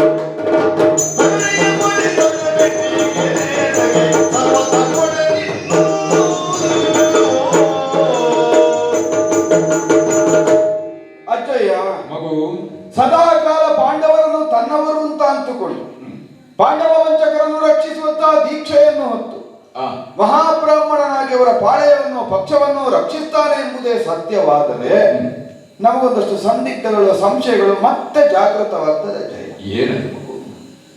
ರಾಜಸೂಯಾತ್ವರದ ಪ್ರಕರಣವನ್ನು ಸಾಕ್ಷಿಯಾಗಿರಿಸಿಕೊಂಡು ನೀವು ಹೊಗಳಿದಂತಹ ಸ್ತುತಿವಾಕ್ಯವನ್ನು ನೆನಪಿಸ್ತೀರಿ. ನನಗೂ ನೆನಪಿದೆ ಅಜಯ. ಎಲ್ಲಿಯವರೆಗಿಂತ ತೊಡಗಿದ್ರೆ ಆರಾಧನೆಯಲ್ಲಿ ಮಲಗಿದ ಪ್ರಕರಣದಿಂದ ಆಯ್ದುಕೊಂಡು ರಾಜಸೂಯ ಯಜ್ಞವೇ ಅವನು ಅಂತ ಮುಗಿಸಿದವರು ತಾವು. ನೀವು ಯಜ್ಞದಲ್ಲಿ ಅಗ್ರ ಪೂಜೆಯನ್ನು ಯೋಚಿಸುವುದು ಯಜ್ಞವೇ ಹರಿ. ನಾವೆಲ್ಲ ಆಗ ಅದನ್ನು ಕೇಳಿದವರು ಹೌದು. ತಾವೇ ಆಡಿದ ಹಾಗೆ ಅಗ್ರ ಪೂಜೆಗೆ ಶ್ರೀಕೃಷ್ಣ ಕುಳಿತಾಗ ಬೇಕಾದ ಸರ್ವ ವ್ಯವಸ್ಥೆಯನ್ನು ಮಾಡುವಲ್ಲಿ ಮುಂಚೂಣಿಯಲ್ಲಿದ್ದವ ನಾನೇ. ಮಾಡಲಿಲ್ವೋ? ಮಾಡಿದ್ದೇನೆ. ಆದ್ರೆ ಅಜಯ, ರಾಜಸೂಯಾತ್ವರಕ್ಕಿಂತ ಸ್ವಲ್ಪ ಹಿಂದೆಯೋ ಆಚೆಯೋ ಈಚೆಯೋ ಯೋಚಿಸಿದ್ರೆ ಒಂದಾಗಿದ್ದಂತಹ ಹಸ್ತಿನಾವತಿ ತಾವೇ ಎರಡಾಗಿಸುವ ಮುಖೇನವಾಗಿ ಇಲ್ಲಿ ನಾನು ಅಲ್ಲಿ ಅವನು ಅಂತ ತೀರ್ಮಾನವನ್ನು ಮಾಡಿ ಬೇರ್ಪಡಿಸಿಕೊಟ್ರಿ. ಹೌದು. ಒಂದು ಇಬ್ಬಾಗವಾಗಿ ರಾಜ್ಯವನ್ನು ಪರಿಪಾಲಿಸುವುದಕ್ಕೊಂದು ಅವಕಾಶವನ್ನು ಮಾಡಿಕೊಟ್ರಿ. ಮತ್ತೆ ಅವರು ಹೋದ ಮೇಲೆ ಪ್ರಕರಣಗಳು ಅನೇಕ ಆಯಿತು. ದ್ಯೂತಾದಿಗಳಾಯಿತು, ಅನುದ್ಯೂತ ಆಯಿತು, ಇತ್ಯಾದಿ ಪ್ರಕರಣಗಳೆಲ್ಲ ಆದದ್ದು ಅದನ್ನು ಬಿಡುವ. ಯೋಚಿಸಿ ನೋಡಿ, ಸಮಸ್ತ ಹರ್ಯಾವರ್ತವನ್ನು ಆಡಬೇಕಾದಂತಹ ಸರ್ವ ಸಲ್ಲಕ್ಷಣಗಳು ಯುಧಿಷ್ಠಿರನಲ್ಲೇ ಇರುವುದು ಸತ್ಯ ಅಂತಾದರೆ ಇಬ್ಬಾಗವಾಗುವುದಕ್ಕೆ ನಿಮ್ಮ ಹರಿಬಿಡ ಕೂಡದು. ಮೂಲವೇನಾಯಿತು ಅಲ್ಲಿಯೇ ಅಖಂಡವಾಗಿ ಅದನ್ನು ಉಳಿಸುವಂತೆ ಮಾಡಿ ಸಮಸ್ತ ಹರ್ಯಾವರ್ತಕ್ಕೆ ಯುಧಿಷ್ಠಿರನೇ ಚಕ್ರವರ್ತಿ ಅಂತಾಗಿ ನಾನು ಅವನ ಚರಣ ಸೇವಕನಾಗುವ ಹಾಗೆ ಅಲ್ಲಿಯೇ ಮಾಡಬೇಕಿತ್ತು. ಮಾಡಲಿಲ್ಲ, ಬಿಟ್ಟ ಮೇಲೆ ಸ್ವತಂತ್ರವಾಗಿ ಅವರೇ ಆಡಿಕೊಂಡಿರುತ್ತಾರೆ ಕಾಂಡವ ಪ್ರಸ್ಥವನ್ನು ಅಂತ ಹೇಳುವ ಕಾಲದಲ್ಲಿಯೂ ಜೂಜಕ್ಕಾಗಿ ನಾನು ಕರೆದೆ. ಸಹೃತ್ ಎಂಬ ನಾಮದಿಂದ ಕರೆದ್ರು. ಬಂದ ಮೇಲೆ ನಿರ್ಣಯವನ್ನು ಮಾಡುವ ಕಾಲದಲ್ಲಿ ಸ್ಪಷ್ಟವಾಗಿ ಆಡಿತವುದು. ನಿಮಗೆ ನೆನಪಿರುವಾಗ ಅಜ್ಜಯ್ಯ, ನಮ್ಮ ಮಾವ ಸಾರಿ ಹೇಳಿದ್ದಾರೆ, ಯುದ್ಧ ಅಂದ್ರೆ ಹೀಗೆ ವ್ಯಸನ, ಅದರಿಂದ ಇಂಥದ್ದಾಗುತ್ತದೆ, ನಿಮ್ಗೆ ಬೇಕು ಅಂತ ಕೇಳಿದ್ದಾರೆ. ಕೇಳಿಲ್ವಾ? ಭಾಷಣ ಮಾಡುವುದಕ್ಕೆ ಕೃಷ್ಣನಿಗಿಂತ ಒಳ್ಳೆಯ ಭಾಷಣವನ್ನು ನಮ್ಮ ಮಾವಯ್ಯ ಮಾಡಿದ್ದಾರೆ. ಹೌದು. ಒಪ್ಪಲಿಲ್ವ ಯುಧಿಷ್ಠಿರ? ನಾನು ಆಡುವುದೇ. ನಾವು ಒಪ್ಪಿ ಬಂದ ಮೇಲೆ ಜೂಜೆ ಪಣಕ್ಕಿಡುವುದು ಇಡುವುದೇ, ಜೂಜಾಟವನ್ನು ಆಡಿದ್ದಾನೆ. ಆಡುವ ಕಾಲದಲ್ಲಿ ಅಜ್ಜಯ್ಯ ನೀವು ಹೇಳ್ತೀರಿ ಈ ಕಳೆಯನ್ನು ತೆಗೆಯುವುದಕ್ಕೆ ಬೆಳೆಯನ್ನು ಉಳಿಸುವುದಕ್ಕೆ ಹೊರಟಿದ್ದಾನೆ, ಒಂದು ತೆಗಿತಾನೆ, ಹಾಗೆ ಮಾಡುತ್ತಾನೆ, ಹೀಗೆ ಮಾಡುತ್ತಾನೆ. ಹಾಗೆ ಮಾಡುವವರಿಗೆಲ್ಲ ಕೃಪಾ ಕಟಾಕ್ಷನಾಗಿ ಪೊರೆಯುವ ಮಹಿಮನೆನಿಸಿದ ಹರಿ ಇದ್ದಾನೆ. ಒಂದು ಹರೆ ಜಿತೆ ಅಂತ ಆಡುವ ಕಾಲದಲ್ಲಿ ಪಾಂಡವರಿಗೆ ಬೇಕಾದ ಒಂದಾದ್ರೂ ಗಾಳ ಉರುಳಿ ಬಿದ್ದಿದ್ದು. ಜೂಜಾಟವಾಡಿದರು ಸಮ್ರಾಟರು, ಜೂಜಾಟವಾಡಿದರು, ಕಳ್ಕೊಳ್ತಾ ಹೋದದ್ದು. ನಾನು ಇಟ್ಟದ್ದಲ್ಲಾಗಿದ್ದದ್ದು. ಕೋಶವನ್ನು ಇಟ್ಟಿದ್ದೇನೆ, ನಮ್ಮದು ಕೋಶವೇ, ಕೋಶವರಿತಾಯಿ. ಎಲ್ಲಿಯವರೆಗೆ ಅಂತ ಕೇಳಿದೆ, 4 ಮಂದಿ ತಮ್ಮಂದಿರ ಸಹಿತವಾಗಿ ತನ್ನನ್ನೊಪ್ಪಿಸಿ ಕೊನೆಗೆ ಭಾರ್ಯ ಎನಿಸಿದ ಪಂಚವಲ್ಲಭ ಎನಿಸಿದ ಕಾಲಕ್ಕೂ ಗೆದ್ದವ ನಾನು. ಹೌದಾ? ಹಾಗಾದ್ರೆ ಗೆಲ್ಲಿಸಬೇಕಾದವ ಯಾರು? ಈಗ ನೀವು ಹೇಳ್ತೀರಿ ನನ್ನದ ಧರ್ಮ, ನನ್ನದು ಪಾಪ, ನಾ ಮಾಡಬಾರದವ, ನಾ ಕೆಡುಕ, ಕಂಸರಾವಣರಂತೆ ನಾನಿದ್ದವ.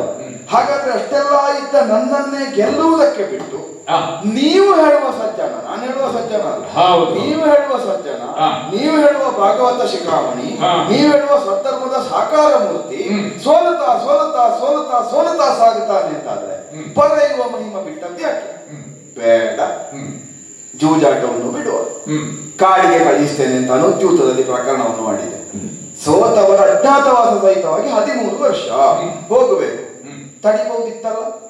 ಬೇಡ, ನೇರವಾಗಿ ಮುಂಭಾಗಕ್ಕೆ ಬಂದು ಕೌರವ ಇವರನ್ನು ಕಾಡಿಗಟ್ಟಿದ್ರೆ ನನ್ನವರು ಇವರು, ನಾನು ಅಂತುಕೊಂಡಿದ್ದೇನೆ, ಕಾಡಿಗೆ ಕಳಿಸಿದ್ರೆ ನಿನ್ನನ್ನು ತೆಗೀತೇನೆ ಹೇಳ್ಬೋದಿತ್ತಲ್ಲ.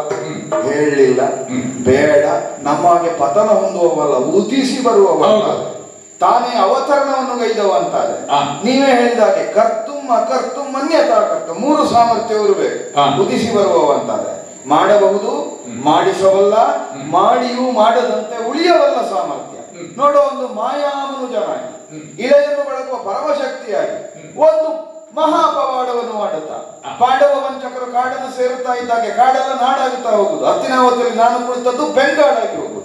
13 ವರ್ಷ ಅವರು ಇರಲಿಲ್ಲಲ್ಲ ಅಜ್ಜಯ್ಯ. 1 ವರ್ಷ ಮಳೆ ಬಾರದೇ ಇದ್ದದ್ದುಂಟ, 1 ವರ್ಷ ಬೆಳೆ ಬಾರದೇ ಇದ್ದದ್ದುಂಟ, 1 ವರ್ಷ ಸಾವಂತರು ಕಪ್ಪ ಕಟ್ಟದೇ ಇದ್ದದ್ದುಂಟ, 1 ವರ್ಷ ಇಲ್ಲಿ ಆಗಬೇಕಾದ ಯಾವುದಾದ್ರೂ ಕಾರ್ಯಕ್ರಮ ನಿಂತದ್ದುಂಟ.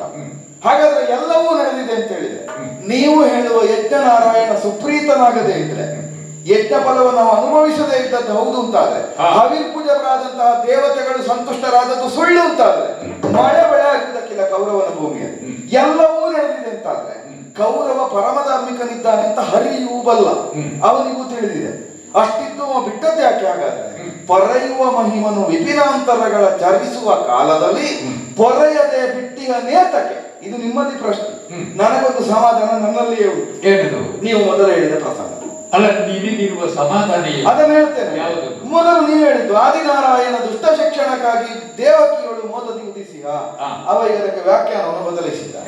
ಆದಿನಾರಾಯಣ ದುಷ್ಟರಾದಂತಹ ಧರ್ಮಜಾತಿಗಳಿಗೆ ಶಿಕ್ಷಣವನ್ನು ಕಲಿಸ್ತೇನೆ ಅಂತ ಈ ಪ್ರಸಂಗದಲ್ಲಿ ಅದನ್ನು ಮಾಡುವುದಕ್ಕೆ ಹೊರಟಿದ್ದಾನೆ. ಅದಕ್ಕೆ ಸಂಧಾನಕ್ಕೆ ಬಂದವ ಹೇಳಿದ್ದು, ಅರ್ಧ ಕೊಡ್ತೀವೋ ಕೊಡುವುದಿಲ್ಲ, 5 ಕೊಡ್ತೀವೋ ಕೊಡುವುದಿಲ್ಲ, ಕೊನೆಯದಾಗಿ ಸ್ವಲ್ಪವೂ ಕೊಡುವುದಿಲ್ಲ. ಹಾಗಾದ್ರೆ ನೀನು ಕೊಡುವುದೇನು? ದುರಬೇಡಿ, ಧಾರಾಳ ಕೊಡಬಹುದು, ತಕೊಂಡು ಹೋಗ್ತೇನೆ ಅಂತ ಹೇಳಿದ್ಯಾಕೆ?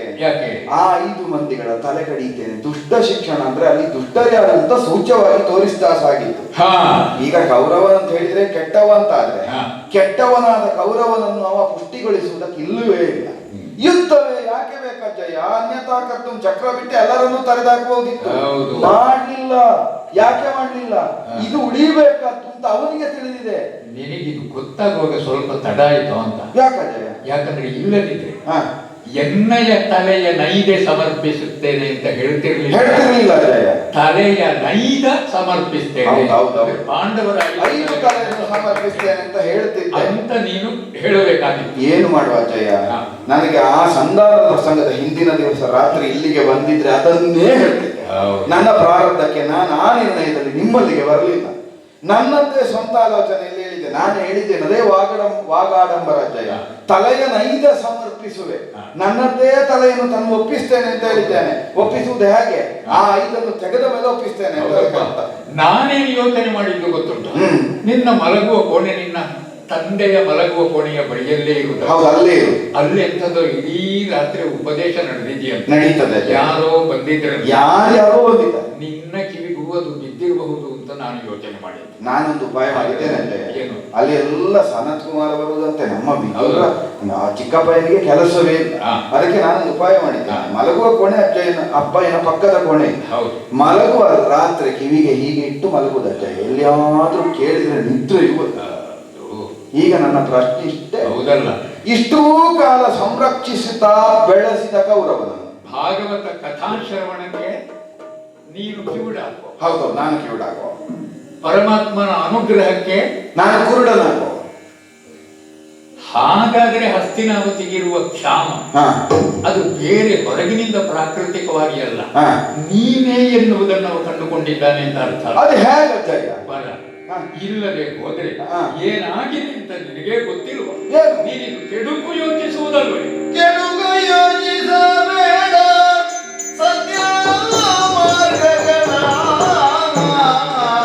ಮಗನೇ.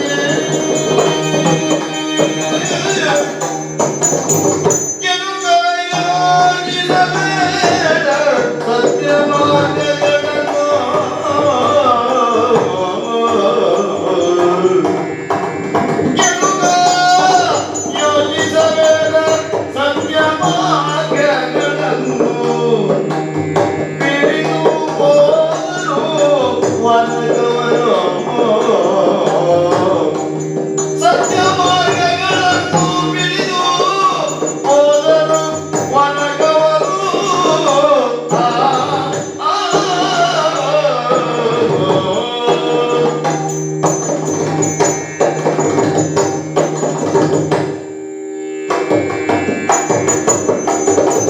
ಕೊಡದಿ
ತಕ್ಕಂತೆಯೇ ಮನುಷ್ಯ ಯೋಚನೆ ಮಾಡುವುದು ಹ್ಮ್. ಗೌರವ. ಆದ್ದರಿಂದ ಹ್ಮ್. ಯಾವುದೇ ಒಂದು ಕೃತಿ ಹಾ ಅದವ ನಿಜವಾಗಿ ಒಂದು ಒಳ್ಳೆ ಮನಸ್ಸಿನಿಂದಲೇ ಮಾಡ್ತಾ ಇರಬಹುದು, ಹಾ ಅಥವಾ ಕೆಲವೊಮ್ಮೆ ಅನಿವಾರ್ಯವಾಗಿ ಹ್ಮ್ ನೆರೆಯಲ್ಲಿ ಕೊಟ್ಟಿಕೊಂಡು ಹೋಗ್ತಾ ಇದ್ದ ಹಾ ವೃತ್ತಿಯಿಂದ ವ್ಯಾಪಾರಿ ಹಾ ಜನ ಏನು ಯೋಚನೆ ಮಾಡ್ತಾರೆ, ಹ್ಮ್ ಏನೋ ಲಾಭ ಇರಬೇಕು ಅವರಿಗೆ, ಆದ್ರಿಂದ ನೆರೆಯಲ್ಲಿ ಕೊಟ್ಟಿಕೊಂಡು ಹೋಗ್ತಾರೆ. ಸುಮ್ಮನೆ ಹೋಗ್ಲಿಕ್ಕಿಲ್ಲ ಅಂತ. ಪಾಪ ಆ ಹೊತ್ತಿನಲ್ಲಿಯೂ ಈ ರೀತಿಯಲ್ಲಿ ಯೋಚನೆ ಮಾಡಬೇಕು ಅಂತ ಆದ್ರೆ ಹ್ಮ್ ಹಾಗಾದ್ರೆ ಯೋಚನೆ ಮಾಡುವವನ ಮನಸ್ಸು ಹೇಗೆ ಅಲ್ವಾ? ಅದಕ್ಕೆ ಗೊತ್ತಾಗುತ್ತೆ. ಕೌರವ ಏನು ಮಾಡಿದ್ರು ಕೆಟ್ಟದ್ದು ಅಂತ ಹೇಳುವ ಪ್ರಪಂಚವೇ ಅಂತದ್ದು. ಪಾಂಡವರ ಬಗ್ಗೆ ಯೋಚನೆ ಮಾಡುವ ಕೌರವ ಹೇಗಿದ್ದಾನೆ ಅಂತಲೂ ನಾವೀಗ ಇಲ್ಲಿ ವಿಮರ್ಶಿಸುವಂತ ಅತ್ಯಂತ ಸುಭಾಗಾಂತ ಉತ್ತರ ಅಲ್ವಾ ಅಜಯ? ಹೌದಾ? ಕೇಳಿದ್ದೆ ನೀವು ಹೇಳಿದ ಅಲ್ಲ, ಅದೇ ನಿನ್ನ ಮನಸ್ಸಿನ ತಕ್ಕಂತೆ ಯೋಚನೆ ಮಾಡ್ತೀಯ ಎನ್ನುವ ಕಾರಣದಿಂದ ಹೇಳಿದ್ದಷ್ಟೇ ನಾನು. ಹಾ ಯಾಕೆ ಎರಡು ಭಾಗವಾಯಿತು ಹಸ್ತಿನಾವತಿಯಲ್ಲಿ? ಕೃಷ್ಣನಿಗೆ ಆವಾಗಲೇ ಕೊಡಿಸಬಹುದಿತ್ತಲ್ಲ. ಪ್ರಶ್ನೆ ಹುಟ್ಟುವುದಿಲ್ವಾ? ಯಾಕೆ ಕೊಡಿಸಲಿಲ್ಲ ಎನ್ನುವುದಕ್ಕಿಂತಲೂ ಈಗ ಯಾಕೆ ಕೊಡಿಸ್ತಾನೆ ಎನ್ನುವುದು ಪ್ರಶ್ನೆಯಾಗಿ ಬರುವುದು ಮಗು. ಹೌದಾ? ಯಾಕಂದ್ರೆ ಹಾ ಭಗವಂತ ಅನುಗ್ರಹವನ್ನು ಕೊಡುವಾಗ ಹಾ ಸಾಕಷ್ಟು ಪರೀಕ್ಷೆಯನ್ನು ಮೊದಲಾಗಿಯೇ ಮಾಡ್ತಾನೆ. ಹಾ ತನ್ನ ಅನುಗ್ರಹದಿಂದ ಅವನನ್ನು ತುಂಬಿಸುವುದಕ್ಕೆ ಮೊದಲು ಅವನಲ್ಲಿದ್ದುದೆಲ್ಲವನ್ನೂ ಕೂಡ ಕಳೆದುಕೊಳ್ಳುವ ಹಾಗೆ ಮಾಡ್ತಾನೆ, ಬರಿದು ಮಾಡ್ತಾನೆ. ಓ ಆಮೇಲೆ ತನ್ನ ಪೂರ್ಣ ಅನುಗ್ರಹದಿಂದ ತುಂಬಿಸ್ತಾನೆ. ಓ ಅದೊಂದು ರೀತಿಯದಾದಂತಹ ಅಗ್ನಿ ದಿವ್ಯ. ಹಾ ಹಾ ಪಾಂಡವರಿಗೆ ಒದಗಿದಂತಹ ಕಷ್ಟಗಳು, ಹಾ ನೀನುಂಡಿದಂತಹ ಜೂಜಾಟ. ಹಾ ಈಗ ನೀನು ಆ ಪಣವನ್ನಿಟ್ಟಾಗ ಮತ್ತು ಯಾಕೆ ಇಡ್ತಾ ಹೋದ್ರು ಅಂತ ಕೇಳ್ತೀಯೇ ಹೊರತು, ಹಾ ನೀನು ದ್ಯೂತಕ್ಕೆ ಕರೆ ಕಳುಹಿಸಿದಾಗ ಹಾ ಕರೆಯುವುದಕ್ಕೆ ಅಂತ ಹೋದವರೇ ಹೇಳಿದ್ದರಂತೆ ಇದು ಒಳ್ಳೆ ಉದ್ದೇಶದಿಂದ ಆಗುವಂತಹ ಆಟ ಅಲ್ಲ, ಹೌದು. ಆದ್ರಿಂದ ನೀನು ಬಾರದೇ ಇರುವುದು ಒಳ್ಳೆಯದು ಅಂತ. ಹ್ಮ್ ಆದ್ರೆ ಆ ಸಲಹೆಯನ್ನು ಧರ್ಮಜ ಸ್ವೀಕರಿಸಲಿಲ್ಲ. ಹ್ಮ್. ಯಾಕೆ ಸ್ವೀಕರಿಸಲಿಲ್ಲ? ಯಾಕೆ? ಸತ್ಯ ಮಾರ್ಗ. ಸಜ್ಜನನಾದವ ಯಾವಾಗಲೂ ಅಪ್ಪಿಕೊಳ್ಳುವಂತಹದ್ದು, ಒಪ್ಪಿಕೊಳ್ಳುವಂತಹದ್ದು, ಹ್ಮ್ ಅದು ಧಾರ್ಮಿಕವಾದಂತಹ ಮಾರ್ಗ. ಓ. ತಾವು ತಪ್ಪಿ ನಡೀಬಾರದು, ಹಾ ತಾವು ಎಲ್ಲ ರೀತಿಯಲ್ಲೂ ಸರಿ ಇರಬೇಕು. ಹಾ ಯಾರಿಂದಲೂ ಯಾವುದೇ ಸಂದರ್ಭದಲ್ಲೂ ಕೂಡ ಆಕ್ಷೇಪ ಬರುವಂತಹ ರೀತಿಯಲ್ಲಿ ನಮ್ಮ ವರ್ತನೆಗಳು ಇರಬಾರದು. ಹಾ ಹಾ ಹೀಗೆ ಬಹಳ ಜಾಗೃತೆಯಿಂದ ಬದುಕಿನಲ್ಲಿ ಹೆಜ್ಜೆಯನ್ನು ಇಡುವವರನ್ನೇ ನಾವು ಒಳ್ಳೆಯವರು, ಸತ್ಯಸಂಧರು, ಸಜ್ಜನರು ಅಂತ ಕರೆಯುವಂತಹ. ಓ ಪಾಂಡವರು ಆ ಬಗೆಯದಾದಂತಹ ವ್ಯಕ್ತಿಗಳು ಆದ ಕಾರಣವೇ ಕಪಟ ದ್ಯೂತದಲ್ಲಿ ನೀನವರದಾದಂತಹ ಸಮಸ್ತವನ್ನೂ ಕೂಡ ಸೆಳೆದುಕೊಂಡಾಗಲೂ ಹಾ ಮರು ಮಾತನಾಡದೆ ಕಾಡಿಗೆ ತೆರಳಿದವರು ಆ ಕಾರಣ. ಹಾ ಆ ಸತ್ಯ ಮಾರ್ಗದಲ್ಲಿ ನಡೆಯುತ್ತಾ ಇದ್ರೆ ನೀನು ಮತ್ತೆಯೂ ಅವರಲ್ಲಿ ಹುಡುಕನ್ನೇ ಹುಡುಕುತ್ತಿ, ಮಾತ್ರ ಅಲ್ಲ ಅವರಿಗೆ ಮತ್ತೆಯೂ ಅಡ್ಡಿಗಳನ್ನೇ ಕೊಡುವುದಕ್ಕೆ ತೊಡಗಿದೆ. ಕಾಡಿನಲ್ಲಿ ಕಷ್ಟಗಳ ಪರಂಪರೆಯನ್ನೇ ಅವರು ಉಂಡ್ರು ಅಂತ ಹೇಳುತ್ತಿ. ಆದ್ರೆ ಯಾವ ಕಷ್ಟಗಳನ್ನು ಪಾಂಡವರು ಅನುಭವಿಸಿದ್ರು ಸ್ಪಷ್ಟವಾಗಿ ನಿನಗೆ ಗೊತ್ತಿಲ್ಲ. ಯಾಕಂದ್ರೆ ಅಲ್ಲಿ ನಿತ್ಯ ಸಹಸ್ರ ಭೋಜನ ನಡೀತಾ ಇತ್ತು ಅಂತ ಹಸ್ತಿನಾವತಿಗೆ ಸುದ್ದಿ ಬಂದರೆ ನಡೀತಾ ಇತ್ತಂತೆ. ಆ ಸಹಸ್ರ ಭೋಜನದಲ್ಲಿಯೂ ನೀನೊಂದು ಹರಳನ್ನು ಹಾಕುವುದಕ್ಕೆ ಹೊರಟೆ. ಹೌದೌದು. ಮಹರ್ಷಿ ದೂರ್ವಾಸರನ್ನೇ ಕಳುಹಿಸೋದರ ಮೂಲಕವಾಗಿ. ಹೌದು, ಋಷಿ ಭೋಜನ ಮಾಡಿ ಪುಣ್ಯ ಬರಲಿ ಅಂತ ಕಳಿಸಿ. ಹೌದು, ಅಲ್ಲ ಪುಣ್ಯ ಬಂತವ್ರೆ. ಬಂತು. ನಿನಗೆ ಅದರಿಂದಲಾಗಿ ಬಂದದ್ದೇನು? ದೂರ್ವಾಸ ಮಹರ್ಷಿಗಳು ಅವರನ್ನು ಅನುಗ್ರಹಿಸಿಯೇ ಹೋದರು. ನೀನು ಯಾವ ಉದ್ದೇಶದಿಂದ ಅವರನ್ನು ಕಳುಹಿಸಿದ್ದೀಯೋ ಅದು ಈಡೇರಲೇ ಇಲ್ಲ. ಘೋಷಯಾತ್ರೆಯ ನೆಪದಿಂದ ಕಾಡಿಗೆ ಹೋದೆ. ಅಲ್ಲಿ ಮತ್ತಷ್ಟು ಅಪಮಾನಕ್ಕೊಳಗಾದೆ. ಪಾಂಡವರಿಂದಲೇ ಸಹಾಯವನ್ನು ಪಡಿಬೇಕಾದಂತಹ ಪ್ರಸಂಗ ನಿನಗೆ ಬಂತು ಒಂದು ದುಸ್ಥಿತಿ. 13 ವರ್ಷಗಳ ಆ ಯಾತ್ರೆಯಲ್ಲಿಯೂ ಕೂಡ ವಿದೇಶ ವಾಸದಲ್ಲಿ ಒಂದು ದಿನವೂ ಅವರು ಹಸಿವೆಯಿಂದ ಮಲಗಿದ್ದಿಲ್ಲ, ಅಸಂತೃಪ್ತಿಯನ್ನು ಅನುಭವಿಸಿದ್ದಿಲ್ಲ. ನಿತ್ಯ ಧರ್ಮ ಪ್ರವಚನ ಬೇಕಾದ ಹಾಗೆ ಮಾರ್ಕಾಂಡೇಯರು, ಧೌಮ್ಯ ಇವರೆಲ್ಲ ಎಷ್ಟು ಕಥೆಗಳನ್ನು ಹೇಳುವವರು. ಯಥಾರ್ಥಕ್ಕೆ ಹಸ್ತಿನಾವತಿಯಲ್ಲೇ ಇದ್ರೆ ಧರ್ಮರಾಯನಿಗಷ್ಟು ಅವಕಾಶವಾಗುತ್ತಾ ಇತ್ತೋ ಇಲ್ಲವೋ ಸತ್ಸಂಗಕ್ಕೆ ಅವರಿಗೆ ಬೇಕಾದ್ದೇ ಅಲ್ಲಿ ದೊರಕಿದೆ. ಆದ್ರೆ ಅದರಿಂದ ಎಲ್ಲದರಿಂದಲಾಗಿ ಅವನ ಆ ಭಾಗವತ ಧರ್ಮ ಮತ್ತಷ್ಟು ವಿಕಸಿಸುತ್ತಾ ಹೋಯಿತು. ಶ್ರೀಕೃಷ್ಣನ ಪೂರ್ಣಾನುಗ್ರಹಕ್ಕೆ ಅರ್ಹನಾಗುವ ಸ್ಥಿತಿಗೆ ಧರ್ಮರಾಯ ಮುಟ್ಟಿದ್ದ. ಧರ್ಮರಾಯ ಏನು ಆಚರಿಸಿದನೋ ಅದು ಒಂದು ಬಗೆಯದಾದಂತಹ ತಪಸ್ಸು, ಕೌರವ. ಬಹುಶಃ ಹ್ಮ್ ಆ ಧರ್ಮರಾಯ ಕಾಡಿನಲ್ಲಿದ್ದುಕೊಂಡು ಮಾಡುವ ತಪಸ್ಸಿನ ಕಾರಣದಿಂದಲಾಗಿ ಹಸ್ತಿನಾವತಿಯಲ್ಲಿ ಇನ್ನೂ ಸಮೃದ್ಧಿ ಇದೆ. ವಾ ನೀನು ಹೇಳಿದಂತಹ ಬರ ಹ. ಬರಲಿಲ್ಲ, ಯಾಕೆ ಗೊತ್ತುಂಟು? ಹ. ಅಲ್ಲಿ ಧರ್ಮರಾಯ ಮಾಡ್ತಾ ಇರುವಂತಹ ಯಜ್ಞ. ವಾ ಯಾಕೆ ಯಜ್ಞ? ಹ. ಯಾಕಂದ್ರೆ ಆ ಯಜ್ಞ ಪುರುಷನಿಗೂ ಗೊತ್ತಿದೆ, ಹ. ನಾಳೆ ಇದು ಅವನಿಗೆ ಸೇರಬೇಕಾದ್ದು, ಧರ್ಮರಾಯನಿಗೆ ಸೇರಬೇಕಾದ ಭೂಮಿ ಎನ್ನುವ ಹಾಗೆ. ಹೀಗೂ ಯೋಚಿಸ್ಲಿಕ್ಕೆ ಆಗ್ತದಲ್ಲ. ಏನು ಯೋಚನೆ ಮಾಡುದು? ಹ. ಯಾಕೆ ಹ. ತೇರವಿನ ತೃಣವಪಿನ ಚಲತಿ ಕೌರವ. ಹಾ ಈಗ ಯೋಚನೆ ಮಾಡುವುದಲ್ಲ, ಹ್ಮ್. ನೀವು ಯೋಚನೆ ಮಾಡದೆ ಆಡುವ ಮಾತುಗಳು ಕೂಡ ಹ್ಮ್. ಆ ಪ್ರಭಾವದಿಂದಲೇ ನಿನ್ನ ಬಾಯಿಂದ ಬರ್ತದೆ ಎನ್ನುವುದನ್ನು ನಾವು ಬಲ್ಲೆ. ಹಾ ಬೇಡ, ಹ್ಮ್ ವಿಶ್ವರೂಪದ ದರ್ಶನ ನಿನ್ನ ರಾಜ್ಯಸಭೆಯಲ್ಲಿ ಆಯ್ತಲ್ಲ. ಆಯ್ತಂತೆ. ಆ, ನಾನು ನೋಡ್ಲಿಲ್ಲ. ಅದೇ ಹಾ. ನಿನಗದು ಕಾಣಲಿಲ್ಲ. ಹಾ. ಯಾಕೆ ಕಾಣಲಿಲ್ಲ? ಹ್ಮ್. ನಿನಗೆ ತೋರಿಸಬೇಕು ಅಂತ ಅವನಿಗೆ ತೋಚಲಿಲ್ಲ. ಹಾಗ ಮತ್ತೆಂತದ್ದು? ನಾನು ಯೋಚಿಸಿದ್ದು ಉಳಿದವರಿಗೆ ಗೊತ್ತಿಲ್ಲದವರೆಲ್ಲ ನೋಡ್ಲಿ, ಇವನಿಗೆ ಇನ್ನೇನು ಪೂರ್ಣ ದರ್ಶನ ಅಂತ ಬಿಟ್ಟ ಅಂತ. ಅವನು ತೋರಿಸ್ತಾ ಇದ್ದ ಯಾವಾಗ ಗೊತ್ತುಂಟ? ಹಾ ನೀನು ಆವಾಗ ಒಂದೊಂದೇ ಪಡದ ವಿಷಯವನ್ನು ಹೇಳ್ತಾ ಹೋದೆ ಅಲ್ಲ, ಹಾ ಸಾಕು, ಇನ್ನಾದ್ರೂ ಇಲ್ಲಿಗೆ ನಿಲ್ಲಿಸೋಣ, ಪಾಂಡವರನ್ನು ಪೀಡಿಸಿದ್ದು ಸಾಕು, ಹಾ. ಧರ್ಮಜ ಆಟವನ್ನು ನಿಲ್ಲಿಸೋಣ ಅಂತ ನಿನಗೆ ಕಾಣ್ತದೋ ಅಂತ. ಓ. ಆದ್ರೆ ಎಲ್ಲಿಯವರೆಗೆ ನಿನಗೆ ಕಾಣಲಿಲ್ಲ ನೋಡು, ಹ್ಮ್. ನಿನಗೆ ಅವಕಾಶ ಸಿಕ್ಕಿದ್ದು ಹ್ಮ್. ತನ್ನ ತಮ್ಮಂದಿರನ್ನು ಒತ್ತೆಯಾಗಿದ್ದ, ಹ್ಮ್. ಆವಾಗಲೂ ಅವಕಾಶ ಇತ್ತು, ಹ್ಮ್ ನಿನ್ನ ಮನಸ್ಸು ಕರಗಲಿಲ್ಲ, ಹ್ಮ್. ತನ್ನನ್ನೇ ಪಣಕ್ಕಿಟ್ಟ, ಹ್ಮ್. ಆವಾಗಲೂ ನೀನವನಿಗೆ ತಮ್ಮನಾಗಲಿಲ್ಲ. ಹ್ಮ್. ಆಮೇಲೆ ಹೆಂಡತಿಯನ್ನು ಒತ್ತೆಗಿಟ್ಟ. ಹ್ಮ್ ಆಗ ಆಗಲೂ ತೃಪ್ತಿ ಆಗ್ಲಿಲ್ಲ, ಎಳ್ಕೊಂಡು ಬನ್ನಿ ಸ್ವಾಮಿಗೆ ಅಂತ ಹೇಳಿ ನೀನು ಪರೀಕ್ಷೆಗೆ ಹೊರಟದ್ದ. ಹ್ಮ್ ಮೌಲ್ಯಮಾಪನ. ಬೆಂಕಿಯ ಮೌಲ್ಯಮಾಪನಕ್ಕೆ ಅಂತ ಮುಟ್ಟುವುದಕ್ಕೆ ಹೊರಟ್ರೆ ಸುಡುವುದು ಕೈ. ಹಾ ಹಾ ಹಾ ಪತಿವ್ರತ ಸ್ತ್ರೀ ಎನ್ನುವುದು ಬೆಂಕಿ. ಹ್ಮ್ ಹಸ್ತಿನಾವತಿಯನ್ನೇ ಸುಡುವ ಬೆಂಕಿಯದು. ಹ್ಮ್. ಅದನ್ನು ಪರೀಕ್ಷೆ ಮಾಡುವುದಕ್ಕೆ ನೀನು ಹೊರಟದ್ದು ಕೌರವ. ಹ್ಮ್ ಅಲ್ಲಿಗೆ ಅದು ತುದಿ ಮುಟ್ಟಿತು. ಹಾ. ಹೇಗೆ ಪಾಂಡವರ ತಪಸ್ಸು ಕೊನೆ ಮುಟ್ಟಿತೋ, ಹ್ಮ್ ನಿನ್ನ ಪಾಪದ ಕೊಡವು ಪೂರ್ಣವಾಗಿ ತುಂಬಿತು ಆವತ್ತು. ಓ. ಆದ್ದರಿಂದ ಕೃಷ್ಣ ಅದನ್ನು ನಿರ್ಣಯಿಸಿದ ಮಹಾಬ್ರಾಹ್ಮಣನಾಗಿ. ಹ್ಮ್. ಯಾಕಂದ್ರೆ ಒಬ್ಬ ಮೂಲ ಪುರುಷನು ಕೂಡ ಇದ್ದಾನೆ. ಹಾ. ಹಾಗಾದ್ರೆ ಹ್ಮ್. ನಿನಗೆ ಮತ್ತೂ ಒಂದು ಕ್ಷಮೆಗೆ ಅವಕಾಶವನ್ನು ಕೊಟ್ಟದ್ದು ಸಂಧಾನದ ಮೂಲಕ. ಹ್ಮ್. ಅರ್ಧ ರಾಜ್ಯವನ್ನು ನೀನು ಕೊಡ್ತೀಂತಾದ್ರೆ ಹ್ಮ್. ಮೊದಲಿನ ಹಾಗೆ ಇರುವುದಕ್ಕೆ ಸಾಧ್ಯವಾಗುತ್ತದೆ. ಹಾ. ಪಾಂಡವರಿಗೆ ಧರ್ಮರಾಯನಿಗೆ ಏನು ಅಖಂಡವಾದ್ದು ಬೇಡ, ಅದನ್ನು ಆಸೆ ಪಟ್ಟವನಲ್ಲ ಅವನು. ಆದ್ರೆ ನೀನೇ ಅದನ್ನು ಬೇಡ ಅಂತ ಹೇಳ್ತಾ ಇದ್ದಿ. ಹ್ಮ್. ಈಗ ಯುದ್ಧ ಆಯಿತು ಅಂತಾದ್ರೆ ಸಮಗ್ರವಾಗಿ ಅವರನ್ನು ಸ್ವೀಕರಿಸಿಕೊಳ್ತಾರೆ. ಹ್ಮ್. ಹಾಗಾಗಿ ಹ್ಮ್. ಕೊರೆಯಬೇಕಾದಾಗ ಕೊರೆದಿದ್ದಾನೆ. ಹ್ಮ್. ಜೀವನದ ಕಹಿಯ ಅನುಭವದಿಂದ ಪಾಠ ಕಲಿಬೇಕಾದಷ್ಟು ಪಾಂಡವರು ಕಲಿತಿದ್ದಾರೆ. ಹ್ಮ್. ಯಾರು ಅಗ್ನಿ ದಿವ್ಯವನ್ನು ದಾಟಿ ಬರ್ತಾನೋ ಹ್ಮ್. ಅವ ಬೆಳಗುವಂತಹ ಪುತ್ಥಳಿ ಚಿನ್ನವಾಗುತ್ತಾನೆ. ಹ್ಮ್.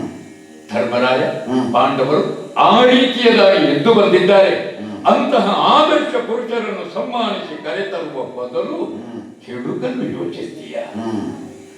ಕೃಷ್ಣ ರಣವೀಳ್ಯವನ್ನು ಪಡೆದು ಹೊರಟು ಹೋದ್ರೆ ಹೋಗ್ಲಿ ಕೌರವ, ಹ್ಮ್.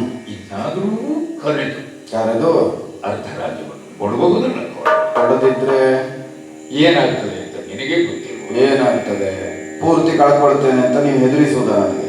ಕೊಡುವುದಕ್ಕಿವ ಕೌರವ ತಾರಿಣಿಯ ದನಗಳಿಗೆ ಮಗುದಲ್ಲಿ, ಮಾತಾಡ್ತಿ ಹೋಗ್ಲಿ. ತಾರಿಣಿಯ ದನಗಳಿಗೆ ಮಗುದಲ್ಲಿ, ವಾರಿಣಿಗಳೊಳಗೆ ಈಗ ಹೋಗಲಿ.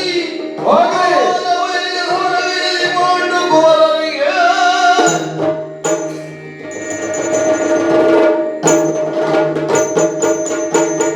ಮಾನವಾಸಿಗಳಿಂದ ಗೋಷ್ಪ ತಾರಿಣಿಯ ಕೊಡೆ. ಕೋಟೆ. ತಾರಿಣಿಯ ಕೊಡೆ ಸಾಮನಿಂದಲೇ ಸೂರೆಗೊಳ್ಳಲಿ ಎಂಬ ಸಿರಿ ಸಾಮ್ರಾಜ್ಯ ಮುಂದಿರಲಿ.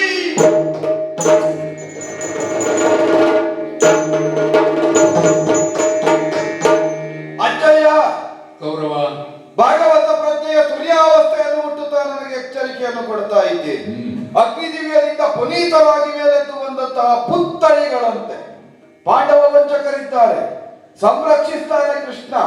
ಪರಿಣಾಮದಿಂದ ಸಮಸ್ತ ಆರ್ಯಾವರ್ತಕ ಚಕ್ರವರ್ತಿಯಾಗಿ ಸುಯೋಧನನ ಸ್ಥಾನದಲ್ಲಿ ಯುಧಿಷ್ಠಿರ ಕುಳಿತುಕೊಳ್ತಾನೆ.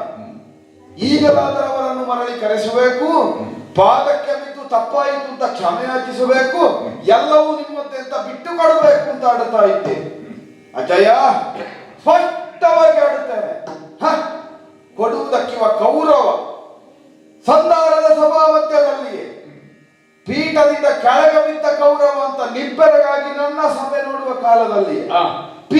ಸಹಿತನಾಗಿ ಕೆಳಗೆ ಬಿದ್ದವ ನಾನು. ಅಂದ್ರೆ ಬೀಳುವುದಿದ್ರು ಪತನ ಹೊಂದುವುದಿದ್ರು ಪೀಠ ಬಿಟ್ಟ ಕೌರವನಿಗೆ ಅಸ್ತಿತ್ವವೇ ಇಲ್ಲ. ಹೇಗೆ ಸಂಪುಟದ ಮಧ್ಯದಲ್ಲಿ ನೀವು ಆರಾಧಿಸುವ ಶಾಲಗ್ರಾಮ ಶಿಲೆಗೆ ಸರ್ವವೂ ಸಿಗ್ತದೋ ಹಾಗೆಯೇ ಪೀಠಸ್ಥನಾದಂತಹ ಸುಯೋಧನನೇ ಬದುಕಿನ ಉಸಿರಿರುವಲ್ಲಿಯವರೆಗೆ ಇಲ್ಲಿಯ ಚಕ್ರವರ್ತಿಯಾಗಿ ಬದುಕುತ್ತಾನೆ. ನೀವು ಹೇಳಿದ್ರಲ್ಲ, ಸ್ವಲ್ಪ ಆದ್ರೂ ಕೊಡ್ಬೇಕು, ಅರ್ಥ ಆದ್ರೂ ಕೊಡ್ಬೇಕು, ಔದಾರ್ಯವನ್ನು ತೋರಿಸಬೇಕು. ಕೃಷ್ಣ ಬಿಡಿ. ಯಾವ ಕೃಷ್ಣ? ನೀವು ಹೇಳುವಂತಹ ಕೃಷ್ಣ ಏನು ಶಂಖಚಕ್ರ ಗದಾಪದ್ಮನಾಗಿ ಚತುರ್ಭುಜನಾಗಿ ಗೋಚರಿಸ್ತಾ ಇಲ್ವಲ್ಲ. ಕೈಯಲ್ಲಿ ಹಿಡಿದದ್ದು ಚಕ್ರ ಏನಲ್ವಲ್ಲ, ಕೊಳಲನ್ನೇ ಹಿಡಿದವ, ಗೋವಳ ಕೇರಿಯಲ್ಲೇ ಅಲ್ಲದವ, ಗೋಪಾಲನಾಗಿಯೇ ಕಾಣಿಸಿಕೊಂಡವ. ನಿಮ್ಮ ದಿವ್ಯ ದೃಷ್ಟಿಗೋ ಪ್ರಪಂಚ ಕಂಡ ವಿಶ್ವರೂಪ ದರ್ಶನಕ್ಕೋ ನಾನು ವ್ಯಾಖ್ಯಾನ ಕೊಡುವುದಿಲ್ಲ ಅಜ್ಜಯ್ಯ. ನನ್ನ ಕಣ್ಣ ಮುಂಭಾಗದಲ್ಲಿ ಕೃಷ್ಣ ಏನು ಚತುರ್ಭುಜನಾಗಿ ಬಂದದ್ದಲ್ಲ, ಬರಲಿ ಒಮ್ಮೆ, ಬಂದರೂ ಕೊಡುವುದಿಲ್ಲ. ಬೇಡ, ಸಮಸ್ತ ಪ್ರಪಂಚವನ್ನೇ ಸುಟ್ಟು ಹಣೆಗೆ ಬಟ್ಟಿಟ್ಟುಕೊಳ್ಳುವ ಸಾಮರ್ಥ್ಯ. ಕಂಠದಲ್ಲಿ ವಿಷವನ್ನೇ ಧರಿಸಿದ್ರು, ನೆತ್ತಿಯ ಮೇಲೆ ಚಂದ್ರಶೇಖರನಾಗಿ ಗಂಗಾಧರನಾಗಿ ವಿಜೃಂಭಿಸಿದ, ಲೋಕಕ್ಕೆ ಲಯಂಕರನಾಗಿಯೂ ಶುಭಂಕರನಾಗಿಯೂ ಶಂಕರನೆನಿಸಿದ ಮಾರವೈರಿಯ ಸಮರಕ್ಕೆ ಬರಲಿ. ಪಾಂಡವ ಪಕ್ಷವನ್ನು ಪ್ರತಿನಿಧಿಸಿದ ಶೂಲಪಾಣಿಯಾಗಿ ಮುಕ್ಕಣ್ಣನಾಗಿ ಅನಲ ನೇತ್ರವನ್ನು ತೆಗೆದು ಕೌರವ ಸಮಸ್ತರನ್ನು ಸುಡುತ್ತೇನೆ ಅಂತ ಕುರುದಾರುನಿಗೆ ಒಲಿದು ಅವನೇ ಬರಲಿ. ಶಂಕರನ ಮುಂಭಾಗದಲ್ಲಿ ಆದರೂ ಹೋರಾಟವನ್ನು ಮಾಡುತ್ತೇನೆ. ಪಾರಮಾರ್ಥದಿ ಕೊಟ್ಟೆ, ಎಷ್ಟು ಕೊಡುವುದಿಲ್ಲ ಅಂತ ಪ್ರಶ್ನಿಸಿದ್ರೆ ಹಾಗಾಗಿದ್ದೇವ ಬಂದಂತಹ ಸಭೆಯಲ್ಲಿ ಹೇಳಿದ್ದೆ, 5 ಗ್ರಾಮವನ್ನೇನು ಸೂಜಿ ಮನೆಯ ಭೂಮಿಯನ್ನಾದ್ರೂ ಕೊಡುವುದಿಲ್ಲ ಅಂತ. ಈಗ ಸ್ವಲ್ಪ ಔದಾರ್ಯದಿಂದ ಅದನ್ನು ಹೆಚ್ಚಿಸಿ ಆಡುತ್ತಾ ಇದ್ದೇನೆ. ಗೋಷ್ಪದ ದಾರುಣಿ ಅರ್ಥಾತ್ ಗೋವು ಪಾದ ಊರುವಷ್ಟು ಭೂಮಿಯನ್ನಾದರೂ ಪಾಂಡವರಿಗೆ ಕೌರವ ಬದುಕಿ ಕೊಡುವುದಿಲ್ಲ. ಯಾವ ಗೋಷ್ಪದ ಎಂಬ ವ್ಯಾಖ್ಯಾನ ಕೇಳಿದ್ರೆ ಇದ್ದದ್ರಲ್ಲಿ ಸಣ್ಣ ಗಿಡ್ಡ ಜಾತಿಯ ದನದ ಪಾದ ಊರುವಷ್ಟು ಭೂಮಿಯನ್ನಾದ್ರೂ ಬದುಕಿ ಕೊಡುವುದಿಲ್ಲ. ನಿಮಗೊಂದು ಮಾತನ್ನು ಹೇಳ್ತೇನೆ, ಏನು ಪ್ರಪಂಚದಲ್ಲಿ ರೂಢಿ ಇರುವುದೇ ಹಾಗೆ. ನಿತ್ಯವೂ ಕ್ಷೀರಾಭಿಷೇಕ ಮಾಡುವ ಅರ್ಚಕ, ಅವನ ಮೇಲೆ ಅವನ ಪೂಜೆಗೆ ದೇವರು ಒಲಿಯುವುದೇ ಇಲ್ಲವಂತೆ. ಉತ್ಸವದ ದಿವಸ ವಿಶೇಷ ಪೂಜೆ ಮಾಡಿದವನಿಗೆ ಒಲಿಯುವುದಂತೆ. ಮನೆಯಲ್ಲಿದ್ದ ತಾಯಿಯಂದಿರುವ ಅಜ್ಜಂದಿರುವ ಹಾಗೆ ಅಂತೆ. ಸಮೀಪದಲ್ಲಿದ್ದು ಸೇವೆ ಮಾಡುವ ಮಕ್ಕಳನ್ನು ಮೊಮ್ಮಕ್ಕಳನ್ನು ಕಂಡ್ರೆ ತಾತ್ಸಾರವೇ. ಎಲ್ಲಿಯೋ ವರ್ಷಕ್ಕೊಮ್ಮೆ ಬಂದು ಅಜ್ಜಯ್ಯ ನಿಮಗಾಗಿ ಇಂಥದ್ದನ್ನು ತಂದಿದ್ದೇನೆ, ನನ್ನ ಮೊಮ್ಮಗ ನೋಡಿ ಎಷ್ಟು ಪ್ರೀತಿ ನನ್ನ ಮೇಲೆ. ನಿತ್ಯ ದುಡಿದವನಿಗೆ ಮನ್ನಣೆ ಇಲ್ಲ, ಮಾನ್ಯತೆ ಇಲ್ಲ, ತಾತ್ಸಾರ. ಪ್ರತಿನಿತ್ಯ ಹರ್ನಿಶಿ ಮುಂಜಾವಿನಿಂದ ಮುಸ್ಸಂಜೆಯವರೆಗೆ ನಿಮ್ಮ ಸೇವೆಗಾಗಿ ಅಜ್ಜಯ್ಯ ಅಜ್ಜಯ್ಯ ಅಜ್ಜಯ್ಯ ಅಂತ ಹಿಂದೆ ತಿರುಗುವ ಈ ಕೌರವನ ಮೇಲೆ ಕಿಂಚಿತ್ ದಾಕ್ಷಿಣ್ಯ ಇಲ್ಲ. ಕೊಲ್ಲಿಸ್ತಾನೆ, ಸಾಹಿತಿ, ನೀನು ಹಾಳಾಗುತ್ತಿ, ನೀ ಮಣ್ಣು ತಿಂತಿ. ಅದೇ ಎಲ್ಲಿಯೋ ಇದ್ದು 13 ವರ್ಷ ಅಜ್ಜಯ್ಯ ಸತ್ತಿದಾರೋ ಬದುಕಿದ್ದಾರೋ ಅಂತ ವಿಚಾರಿಸುವ ಕಡವೆಗೂ ಹೋಗದೇ ಇದ್ದಂತ ಪಾಂಡವ ವಂಚಕರ ಮೇಲೆ ಪ್ರೀತಿ. ಅವರು ಬೆಳೀತಾರೆ, ಬಾಳುತ್ತಾರೆ, ಚಂದ್ರನಂತೆ ವಿಜೃಂಭಿಸ್ತಾರೆ. ನಿಮಗೊಂದು ಭೇದ ಅಜ್ಜಯ್ಯ, ಇಲ್ಲಿದ್ದವರನ್ನು ತಾತ್ಸಾರ ಮಾಡಿ ಮಾಡಿ ಮಾಡಿ ನನ್ನ ಅಂತಸತ್ವವನ್ನು ಕುಗ್ಗಿಸಿ ಹೇಗಾದ್ರೂ ನಾ ಸಾಯುವಾಗೆ ಮಾಡಿ, ನಾ ಮೊದಲೇ ಹೇಳಿಲ್ವಾ ನನ್ನ ಮಾತು ಸತ್ಯ ಆಯ್ತವ ಸಾಯ್ತಾನೆ ಅಂತ ನಾನು ಹೇಳಿದ್ದೆ ಅಂತ ಮೊದಲೇ ಕೊಲ್ಲುವುದಕ್ಕೆ ಹೊರಟಿದ್ದೀರಿ. ನಿಮಗೆ ಈ ಭೇದ ಇದ್ರೆ ನಿಮ್ಮಲ್ಲಿ ಇಟ್ಟುಕೊಳ್ಳಿ ಅಜ್ಜಯ್ಯ.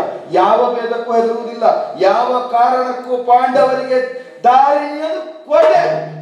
ನಿನಗಿಷ್ಟು ಹೇಳಬೇಕಾದ ಹೊಣೆಗಾರಿಕೆ ನನ್ನದಲ್ವ ಮಗು. ಅಂದ್ರೆ ತರಣ ಕೇಳೇನೋ ಗರುಣ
ಉಂಟಾಚಾರ್ಯ ನಿಮ್ಮಲ್ಲಿ ತಪ್ಪಲ್ಲ ಮಗು.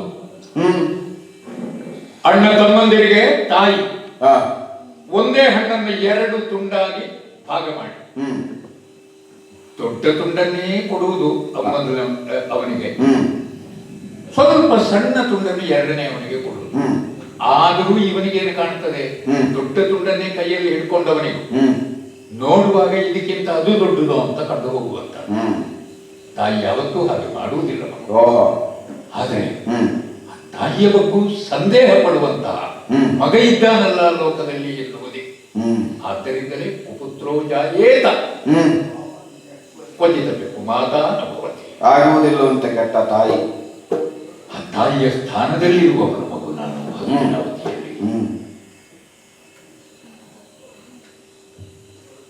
ನಿಮ್ಮ ಹಿಂದಿನ ತಲೆಮಾರು ಹ್ಮ್ ಧೃತರಾಷ್ಟ್ರ ಪಾಂಡು ಹ್ಮ್ ಅವರ ಜನನಕ್ಕೆ ಕಾರಣನಾದವರು ವೇದವ್ಯಾಸ ಮಹರ್ಷಿಗಳು. ಹ್ಮ್ ತನಗೆ ಬೇಡದೇ ಇದ್ರು ಸಂಸಾರ ತೊಡಗಿದ್ದು ಅಲ್ಲಿದ್ದ ಹ್ಮ್ ಅವರು ವೈರಾಗ್ಯವನ್ನು ಹೊಂದಿ ಹ್ಮ್ ಸತ್ಯವತಿ ದೇವಿಯವರನ್ನೂ ಕರ್ಕೊಂಡು ಕಾಡಿಗೆ ತೆರಳಿದರು. ಹ್ಮ್ ತೆರಳುವಾಗ ಏನೋ ಒಂದು ಮಾತನ್ನು ಹೇಳಿದ್ರಂತೆ, ಹ್ಮ್ ಹಸ್ತಿನಾವತಿಯ ಭವಿಷ್ಯ ಅಷ್ಟು ಸುಂದರವಾಗಿಲ್ಲ ಮಗಳೇ, ಹ್ಮ್ ಅಲ್ಲ ತಾಯಿ. ಹ್ಮ್ ಆದ್ದರಿಂದ ಹ್ಮ್. ಇದು ಹಸ್ತಿನಾವತಿಯನ್ನು ಬಿಟ್ಟು ಹೋಗುವುದಕ್ಕೆ ಸಮಯ ಅಂತ ಹ್ಮ್ ತನ್ನ ಮಗನಾದ ವೇದವ್ಯಾಸನ ಜೊತೆಗೆ ಸತ್ಯವತಿ ದೇವಿ ಕಾಡಿಗೆ ಹೋದರು. ಹೋದರಂತೆ. ಎಲ್ಲವನ್ನೂ ಮೊದಲೇ ಬಿಟ್ಟು ಬ್ರಹ್ಮಚರ್ಯವನ್ನು ಅಂಗೀಕರಿಸಿದವನ್ನ ಹ್ಮ್ ನನಗೆ ಬೇಡದೇ ಇದ್ರೂ ನಾನು ಸಂಸಾರಿಯಾಗಿದ್ದೇನೆ ಮಗು. ಹ್ಮ್ ಪ್ರೀತಿಯಿಂದಲೇ ಅದನ್ನು ಒಪ್ಪಿಕೊಂಡೆ. ಹೌದು. ಯಾಕಂದ್ರೆ ನಾನು ಜನಿಸಿದಂತಹ ವಂಶ ಇದಲ್ಲವೇ. ಹ್ಮ್ ದೇವಸ್ಥಾನಕ್ಕೆ ವಾರ್ಷಿಕವಾಗಿ ಒಂದೇ ದಿವಸ ಹೌದು ವಿಶೇಷ ಅಭಿಷೇಕವನ್ನು ಮಾಡ್ತೇವೆ. ಹ್ಮ್ ಆದ್ರೆ ಕಲ್ಪ ವೃಕ್ಷ ಹ್ಮ್ ಅದನ್ನೇ ದೇವರಿಗೆ ಪೂಜಿಸುವ ಮನೆಯಲ್ಲಿ ಹ್ಮ್ ವರ್ಷಕ್ಕೊಮ್ಮೆ ಮಾತ್ರ ಗಿಡಕ್ಕೆ ನೀರು ಹಾಕುವುದಲ್ವಲ್ಲ, ನಿತ್ಯ ಹಾಕಬೇಕು. ವರ್ಷದ 12 ತಿಂಗಳು 364 ದಿವಸವು ನೀರನ್ನೇ ಹಾಕದೆ ಹ್ಮ್ ಆ ಒಂದು ದಿವಸ ಹೆಚ್ಚು ನೀರನ್ನು ಹಾಕಿದ್ರೆ ಹ್ಮ್. ಆ ಗಿಡ ಉಳಿದೀತವು. ಹ್ಮ್ ಆದ್ರಿಂದ ನಿತ್ಯ ಹಾಲು ಉಣಿಸಬೇಕು. ಹ್ಮ್ ಮಮತೆಯ ಹಾಲನ್ನು ಹ್ಮ್ ಕೌರವರಿಗಾಗ್ಲಿ ಪಾಂಡವರಿಗಾಗ್ಲಿ ಹ್ಮ್ ಯಾವುದೇ ವ್ಯತ್ಯಾಸವನ್ನು ಮಾಡದೆ ಉಣಿಸ್ತಾ ಬಂದವನು ನಾನು ಮಗು. ಹ್ಮ್ ಅದು ಎರಡೂ ಶುದ್ಧ ಹಾಲೆ. ಹ್ಮ್ ವ್ಯತ್ಯಾಸವನ್ನು ನಾನು ಮಾಡಿದವನಲ್ಲ. ಹ್ಮ್ ಪಾಂಡವರು ಕಾಡಿಗೆ ಹೋದರು. ಹ್ಮ್ ಪಾಂಡವರು ನನ್ನ ಬಗ್ಗೆ ಏನು ವಿಚಾರಿಸ್ತಾರೆ, ಎಷ್ಟು ಕಾಳಜಿಯನ್ನು ಹೊಂದಿದ್ದಾರೆ ಎನ್ನುವುದು ಪ್ರಶ್ನೆ ಅಲ್ಲ. ಹ್ಮ್ ನನ್ನ ಮನಸ್ಸಿನಲ್ಲಿ ಅವರು ಸದಾ ಇದ್ದಾರೆ. ಹ್ಮ್ ಹ್ಮ್ ನೀನು ನನ್ನ ಬಗ್ಗೆ ಎಷ್ಟು ಕಾಳಜಿಯನ್ನು ವಹಿಸ್ತಿ ಹ್ಮ್. ಎನ್ನುವುದನ್ನು ಕೂಡ ತಾಯಿಯಾಗಿ ನಾನು ಪ್ರಶ್ನಿಸುವುದಕ್ಕೆ ಹೋಗುವುದಿಲ್ಲ. ಹ್ಮ್ ಆದ್ರೆ ನಾನು ನಿನ್ನ ಬಗ್ಗೆ ಏನನ್ನು ಯೋಚಿಸಬೇಕು. ಹ್ಮ್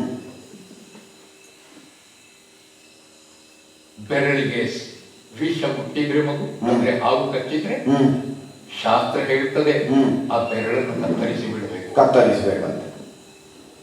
ಆದ್ರೆ ಕತ್ತರಿಸುವುದಕ್ಕೆ ತಾಯಿಯಾದವಳಿಗೆ ಮನಸ್ಸು ಬರ್ತದೋ ಹೇಳು. ಹ್ಮ್ ಆದ್ದರಿಂದ ಈ ಉಪದೇಶದ ಮಾತುಗಳನ್ನು ಆಡ್ತಾ ಇದ್ದೇನೆ ಮಗು. ಓಹೋ. ಪಾಂಡವರೆಂಬಂತಹ ಚಂದನ ವೃಕ್ಷದ ಮಧ್ಯೆ ಹ್ಮ್ ಅದು ಹೇಗೆ ವಿಷ ವೃಕ್ಷ ಹುಟ್ಟಿತು ಎನ್ನುವುದು ಪ್ರಶ್ನೆ ಅಲ್ಲ, ಹ್ಮ್ ಆ ವಿಷ ವೃಕ್ಷ ಜನಿಸಿದೆಯಲ್ಲ ಎನ್ನುವ ಆತಂಕ ನಮಗಾಗುವುದು ಮಗು. ಹ್ಮ್ ಹ್ಮ್ ಆದ್ರಿಂದ ಇದು ವಿಷವೃಕ್ಷ ಅಲ್ಲ ಅಲ್ಲ, ಇದನ್ನು ಕೂಡ ಚಂದನವನ್ನಾಗಿ ಮಾಡೋಣ ಎನ್ನುವ ಪ್ರಯತ್ನ ನನ್ನದು. ಓಹೋ. ಕುಟುಂಬದ ಹಿರಿಯನಾಗಿದ್ದುಕೊಂಡು ನಾನು ಅದನ್ನು ಮಾಡದೆ ಹೋದರೆ ಮಗು, ಹ್ಮ್ ಲೋಕದ ಜನರು ಏನು ಹೇಳ್ತಾರೆ ಎನ್ನುವುದು ವಿಶೇಷ ಅಲ್ಲ. ಹ್ಮ್ ಆದ್ರೆ ನಮ್ಮ ಮನಸ್ಸಿಗೆ ಕಾಣುತ್ತದೆಯಲ್ಲ. ಹ್ಮ್ ಮನುಷ್ಯನಾದವನು ಸಾಯುವ ಹೊತ್ತಿಗೆ ಹ್ಮ್ ಹೊರಗಿನಿಂದ ಆಕ್ಷೇಪ ಬರ್ತದ, ಎಂತದ ಬದುಕನ್ನವ ಕಳೆದ ಅಲ್ಲ. ಹ್ಮ್ ನಮ್ಮ ಮನಸ್ಸಿನಲ್ಲಿ ಆಕ್ಷೇಪದ ಧ್ವನಿ ಬರಕೂಡದು. ನೀನು ಇಂತಿಂತಹ ಸಂದರ್ಭಗಳಲ್ಲಿ ಸರಿಯಾದ ನಿರ್ಣಯವನ್ನು ಕೈಗೊಳ್ಳಿಲ್ಲ ಎನ್ನುವ ವಿರೋಧದ ಧ್ವನಿ ನಮ್ಮ ಮನಸ್ಸಿನ ಒಳಗಿಂತ ಬಂತು ಅಂತಾದ್ರೆ ನಮಗೆ ಬದುಕಿನಿಂದ ಬಿಡುಗಡೆ ಆಗುವುದಿಲ್ಲ. ಮೋಕ್ಷ ಸಿಗಬೇಕು ಅಂತಾದ್ರೆ ಪಾಪವೂ ಇರಬಾರದು, ಪುಣ್ಯವೂ ಇರಬಾರದು. ಅದು ಎರಡು ಇಲ್ಲದೆ ಇರುವಂತಹ ಸ್ಥಿತಿಯನ್ನು ಮುಟ್ಟಬೇಕು ಅಂತಾದ್ರೆ ನಾವು ಬರಿದಾಗಿರ್ಬೇಕು ಮಗು. ಆ ದಿಕ್ಕಿನಲ್ಲಿ ನಿನ್ನನ್ನು ತಿದ್ದುವಂತಹ ಪ್ರಯತ್ನವನ್ನು ನಾನು ಮಾಡ್ತಾ ಇರುವಂತಹದ್ದು. ಹಾಗಾದ್ರೆ ನಿಮಗೆ ಭೇದ ಇಲ್ಲ? ಖಂಡಿತ ಉಂಟು ಮಗು, ಹೇಳು. ಹಾಗಾದ್ರೆ ಒಂದೇ ವೃಕ್ಷದ ಎರಡು ಶಾಖೆಗಳಿವೆ. ಆ ಎರಡೂ ಶಾಖೆಗಳು ಹುರುಸಾಗಿ ಬೆಳಿಬೇಕು ಅಂತ ನಾನು ಬಯಸ್ತೇನೆ, ಅನ್ಯಥಾ ಭಾವಿಸಬೇಡ ಮಗು. ಹಾಗಾದ್ರೆ ಒಂದು ಕೆಲಸ ಮಾಡಿ. ಏನು? ಭೇದವೇ ನಿಮಗಿಲ್ಲ ಅಂತ ಆದ ಮೇಲೆ ಸುಮ್ಮನೆ ನಾವು ರಾತ್ರಿ ನಿದ್ರೆ ಕೆಡುವುದು ಯಾಕೆ? ನಾಳೆ ಯುದ್ಧ ಮಾಡುವ, ನೀವು ಬಂದೊಂದು ಸೇನಾಧಿಪತ್ಯ ಮಾಡಿದ್ದಾಯ್ತು. ನನ್ನ ಪಕ್ಷವನ್ನ ಅಂತ ನನಗೆ ಈ ಮಗನಲ್ಲಿ ಯಾವ ಭೇದ ಇಲ್ಲ ಅಂತ ಹೇಳಿದ್ರೆ ಆಯ್ತು, ಸೇನೆಯನ್ನು ಮುನ್ನಡೆಸಿದ. ಕೇವಲ ನಿನ್ನ ಪಕ್ಷಕ್ಕೆ ಬಂದು ಸೇನೆಯನ್ನು ಮುನ್ನಡೆಸುವುದಕ್ಕೆ ನಿಂತೆ ಅಂತಾದ್ರೆ ಆವಾಗ ಪ್ರತ್ಯಕ್ಷವಾಗಿ ನೀನು ಹೇಳುವ ಭೇದವನ್ನು ನಾನು ತೋರಿಸಿದ ಹಾಗೆ ಇರಬೇಕು. ಅದಕ್ಕಿಂತ ಸುಲಭ ಏನು ಗೊತ್ತುಂಟ? ಪಾಂಡವರಿಗೆ ಅರ್ಧರಾಜ್ಯ ಪುಟ್ಟಬರುವುದಲ್ವ ಮಗು. ಒಟ್ಟಾಗಿ ಬಾಳುವುದು ಒಳ್ಳೆಯದಲ್ವ? ನೀವು ಕೊನೆಯದಾಗಿ ಹೇಳುವುದು ಅದನ್ನೇ. ನಾನು ನೀವು ಹಿಡಿಯಬೇಕು ಸೇನಾಧಿಪತ್ಯ ಅಂತ ಹೇಳಿದ್ರೆ ನೀವು ಬಿಡಬೇಕು ಅಂತ ಹೇಳುವುದು. ನಿನ್ನಿಂದ 2 ತಲೆಮಾರು ಹಿರಿಯ ಮಗು. ಆದ್ರೆ ನಿನ್ನ ಮುಂಭಾಗದಲ್ಲಿ ಕೈ ಜೋಡಿಸಿ ಬೇಡಿಕೊಳ್ತೇನೆ, ಪಾಂಡವರಿಗೆ ಅರ್ಧ ರಾಜ್ಯವನ್ನು ಕೊಟ್ಟು. ನೀವು ಬೇಡುವುದು ಬೇಡ ಅಜ್ಜ, ನೀವು ಬೇಡುವುದೇ ಬೇಡ, ನಾನು ಮಾಡುತ್ತೇನೆ.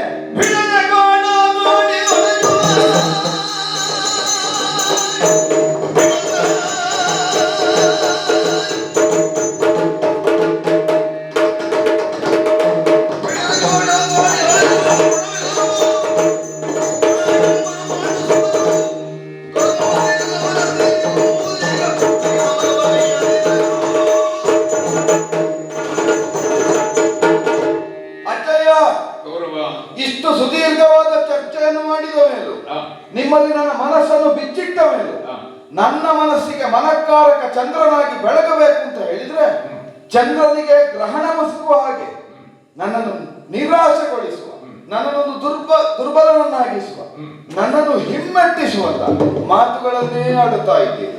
ಕೊನೆಯದಾಗಿ ನಿರ್ಣಯವಾಗಿ ತಾವು ಆಡುತ್ತಾ ಇರುವುದೇನು ಅಂತ ಕೇಳಿದ್ರು ಅದನ್ನೇ. ಸೇನಾಧ್ಯಕ್ಷನಾಗಿ ಬರಬೇಕು ಅಂತ ಕೇಳಿದ್ರೆ ಸೇನಾಧ್ಯಕ್ಷ ಯಾಕೆ ಮಗು, ಅರ್ಥವನ್ನು ಕೊಡು, ನೀ ಅವರೊಂದಿಗೆ ಒಟ್ಟಾಗು, ಕೂಡಿಕೋ, ಸೇರಿಕೋ. ಅಜ್ಜಯ್ಯ, ಒಂದು ವೃಕ್ಷ ನೀವೇ ಹೇಳಿದಾಗ ಕೌರವನೆಂಬಂತಹ ಕಹಿ ವೃಕ್ಷ, ಬೇವು ವೃಕ್ಷ, ವಿಷ ವೃಕ್ಷ, ನೀವೇಳುವ ಪಾಂಡವ ವಂಚಕರೆಂಬ ಚಂದನ ವೃಕ್ಷದ ಮಧ್ಯದಲ್ಲಿಯೇ ಬೆಳೆದ ವೃಕ್ಷ ಅಂತಲೇ ಇಟ್ಟುಕೊಳ್ಳಿ. ನೀವದನ್ನು ಸಿಹಿಯಾಗಿಸ್ತೇನೆ ಅಂತ ಕೊಡಪಾನದಲ್ಲಿ ತುಂಬಿ ತುಂಬಿ ತುಂಬಿ ತುಂಬಿ ತುಂಬಿ ತುಂಬಿ ಜೇನು ತುಪ್ಪವನ್ನು ಮೇಲಿಂದ ಕೆಳಗೆ, ಬೇರಿಂದ ಚಿಗುರಿನವರೆಗೆ ಸುರಿದ್ರೆ, ನಿತ್ಯವೂ, ಒಂದು ದಿವಸ ಅಲ್ಲ ನಿತ್ಯವೂ ಸುರಿದ್ರೆ ಅದು ಕಹಿ ಇದ್ದದ್ದು ಸಿಹಿ ಆಗ್ತದ ಜಯ? ಸ್ವಭಾವ ಕೌರವನಿಗೆ ಛಲ, ಸ್ವಭಾವ ಕೌರವನಿಗೆ ಪೃಥ್ವಿ, ಸ್ವಭಾವ ಕೌರವನಿಗೆ ಸದಾ ಆಳಬೇಕೆಂಬ ಅಧಿಕಾರ. ಇದನ್ನು ಬಿಟ್ಟು ಕೌರವನ ಅಸ್ತಿತ್ವವೇ ಇಲ್ಲ.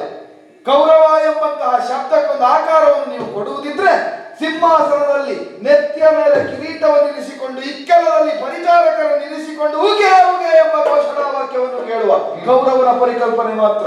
ಅದರ ಆಚರ ಕೌರವನಿಗೆ ಅಸ್ತಿತ್ವವೇ ಇಲ್ಲ. ಬಿಡದೆ ಕಾಡಿ ಹಳಚುವೆನು.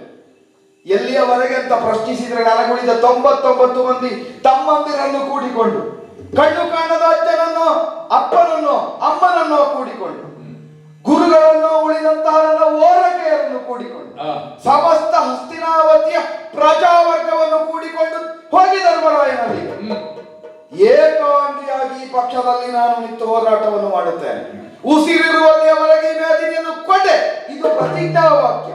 ಅದರ ಒಂದುಂಟಯ್ಯ, ಕಡು ಎಂಬುದು ಯಾವ ಕಾಲಕ್ಕೂ ಒಳ್ಳೆಯದಲ್ಲ. ಅದು ಕಡುವಾದದ್ದು ಯಾವುದೇ ಆಗಲಿ.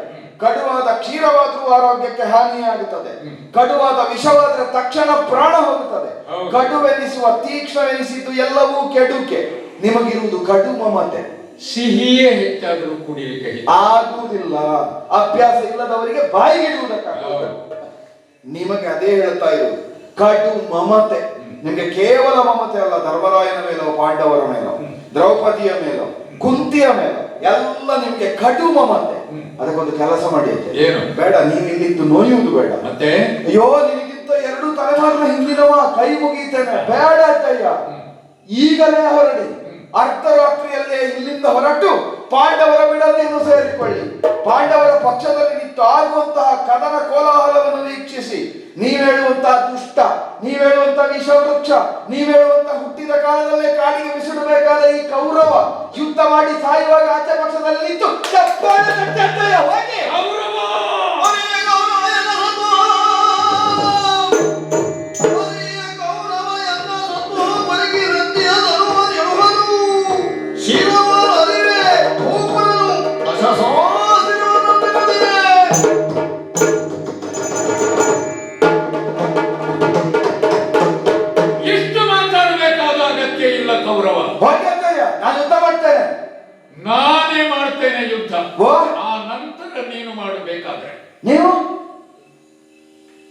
ಸೇನಾಧಿಪತ್ಯ ಹಾ ಹಸ್ತಿನಾವತಿಯದು ಇನ್ನೂ ನನ್ನ ಕೈಯಲ್ಲೇ ಇದೆ.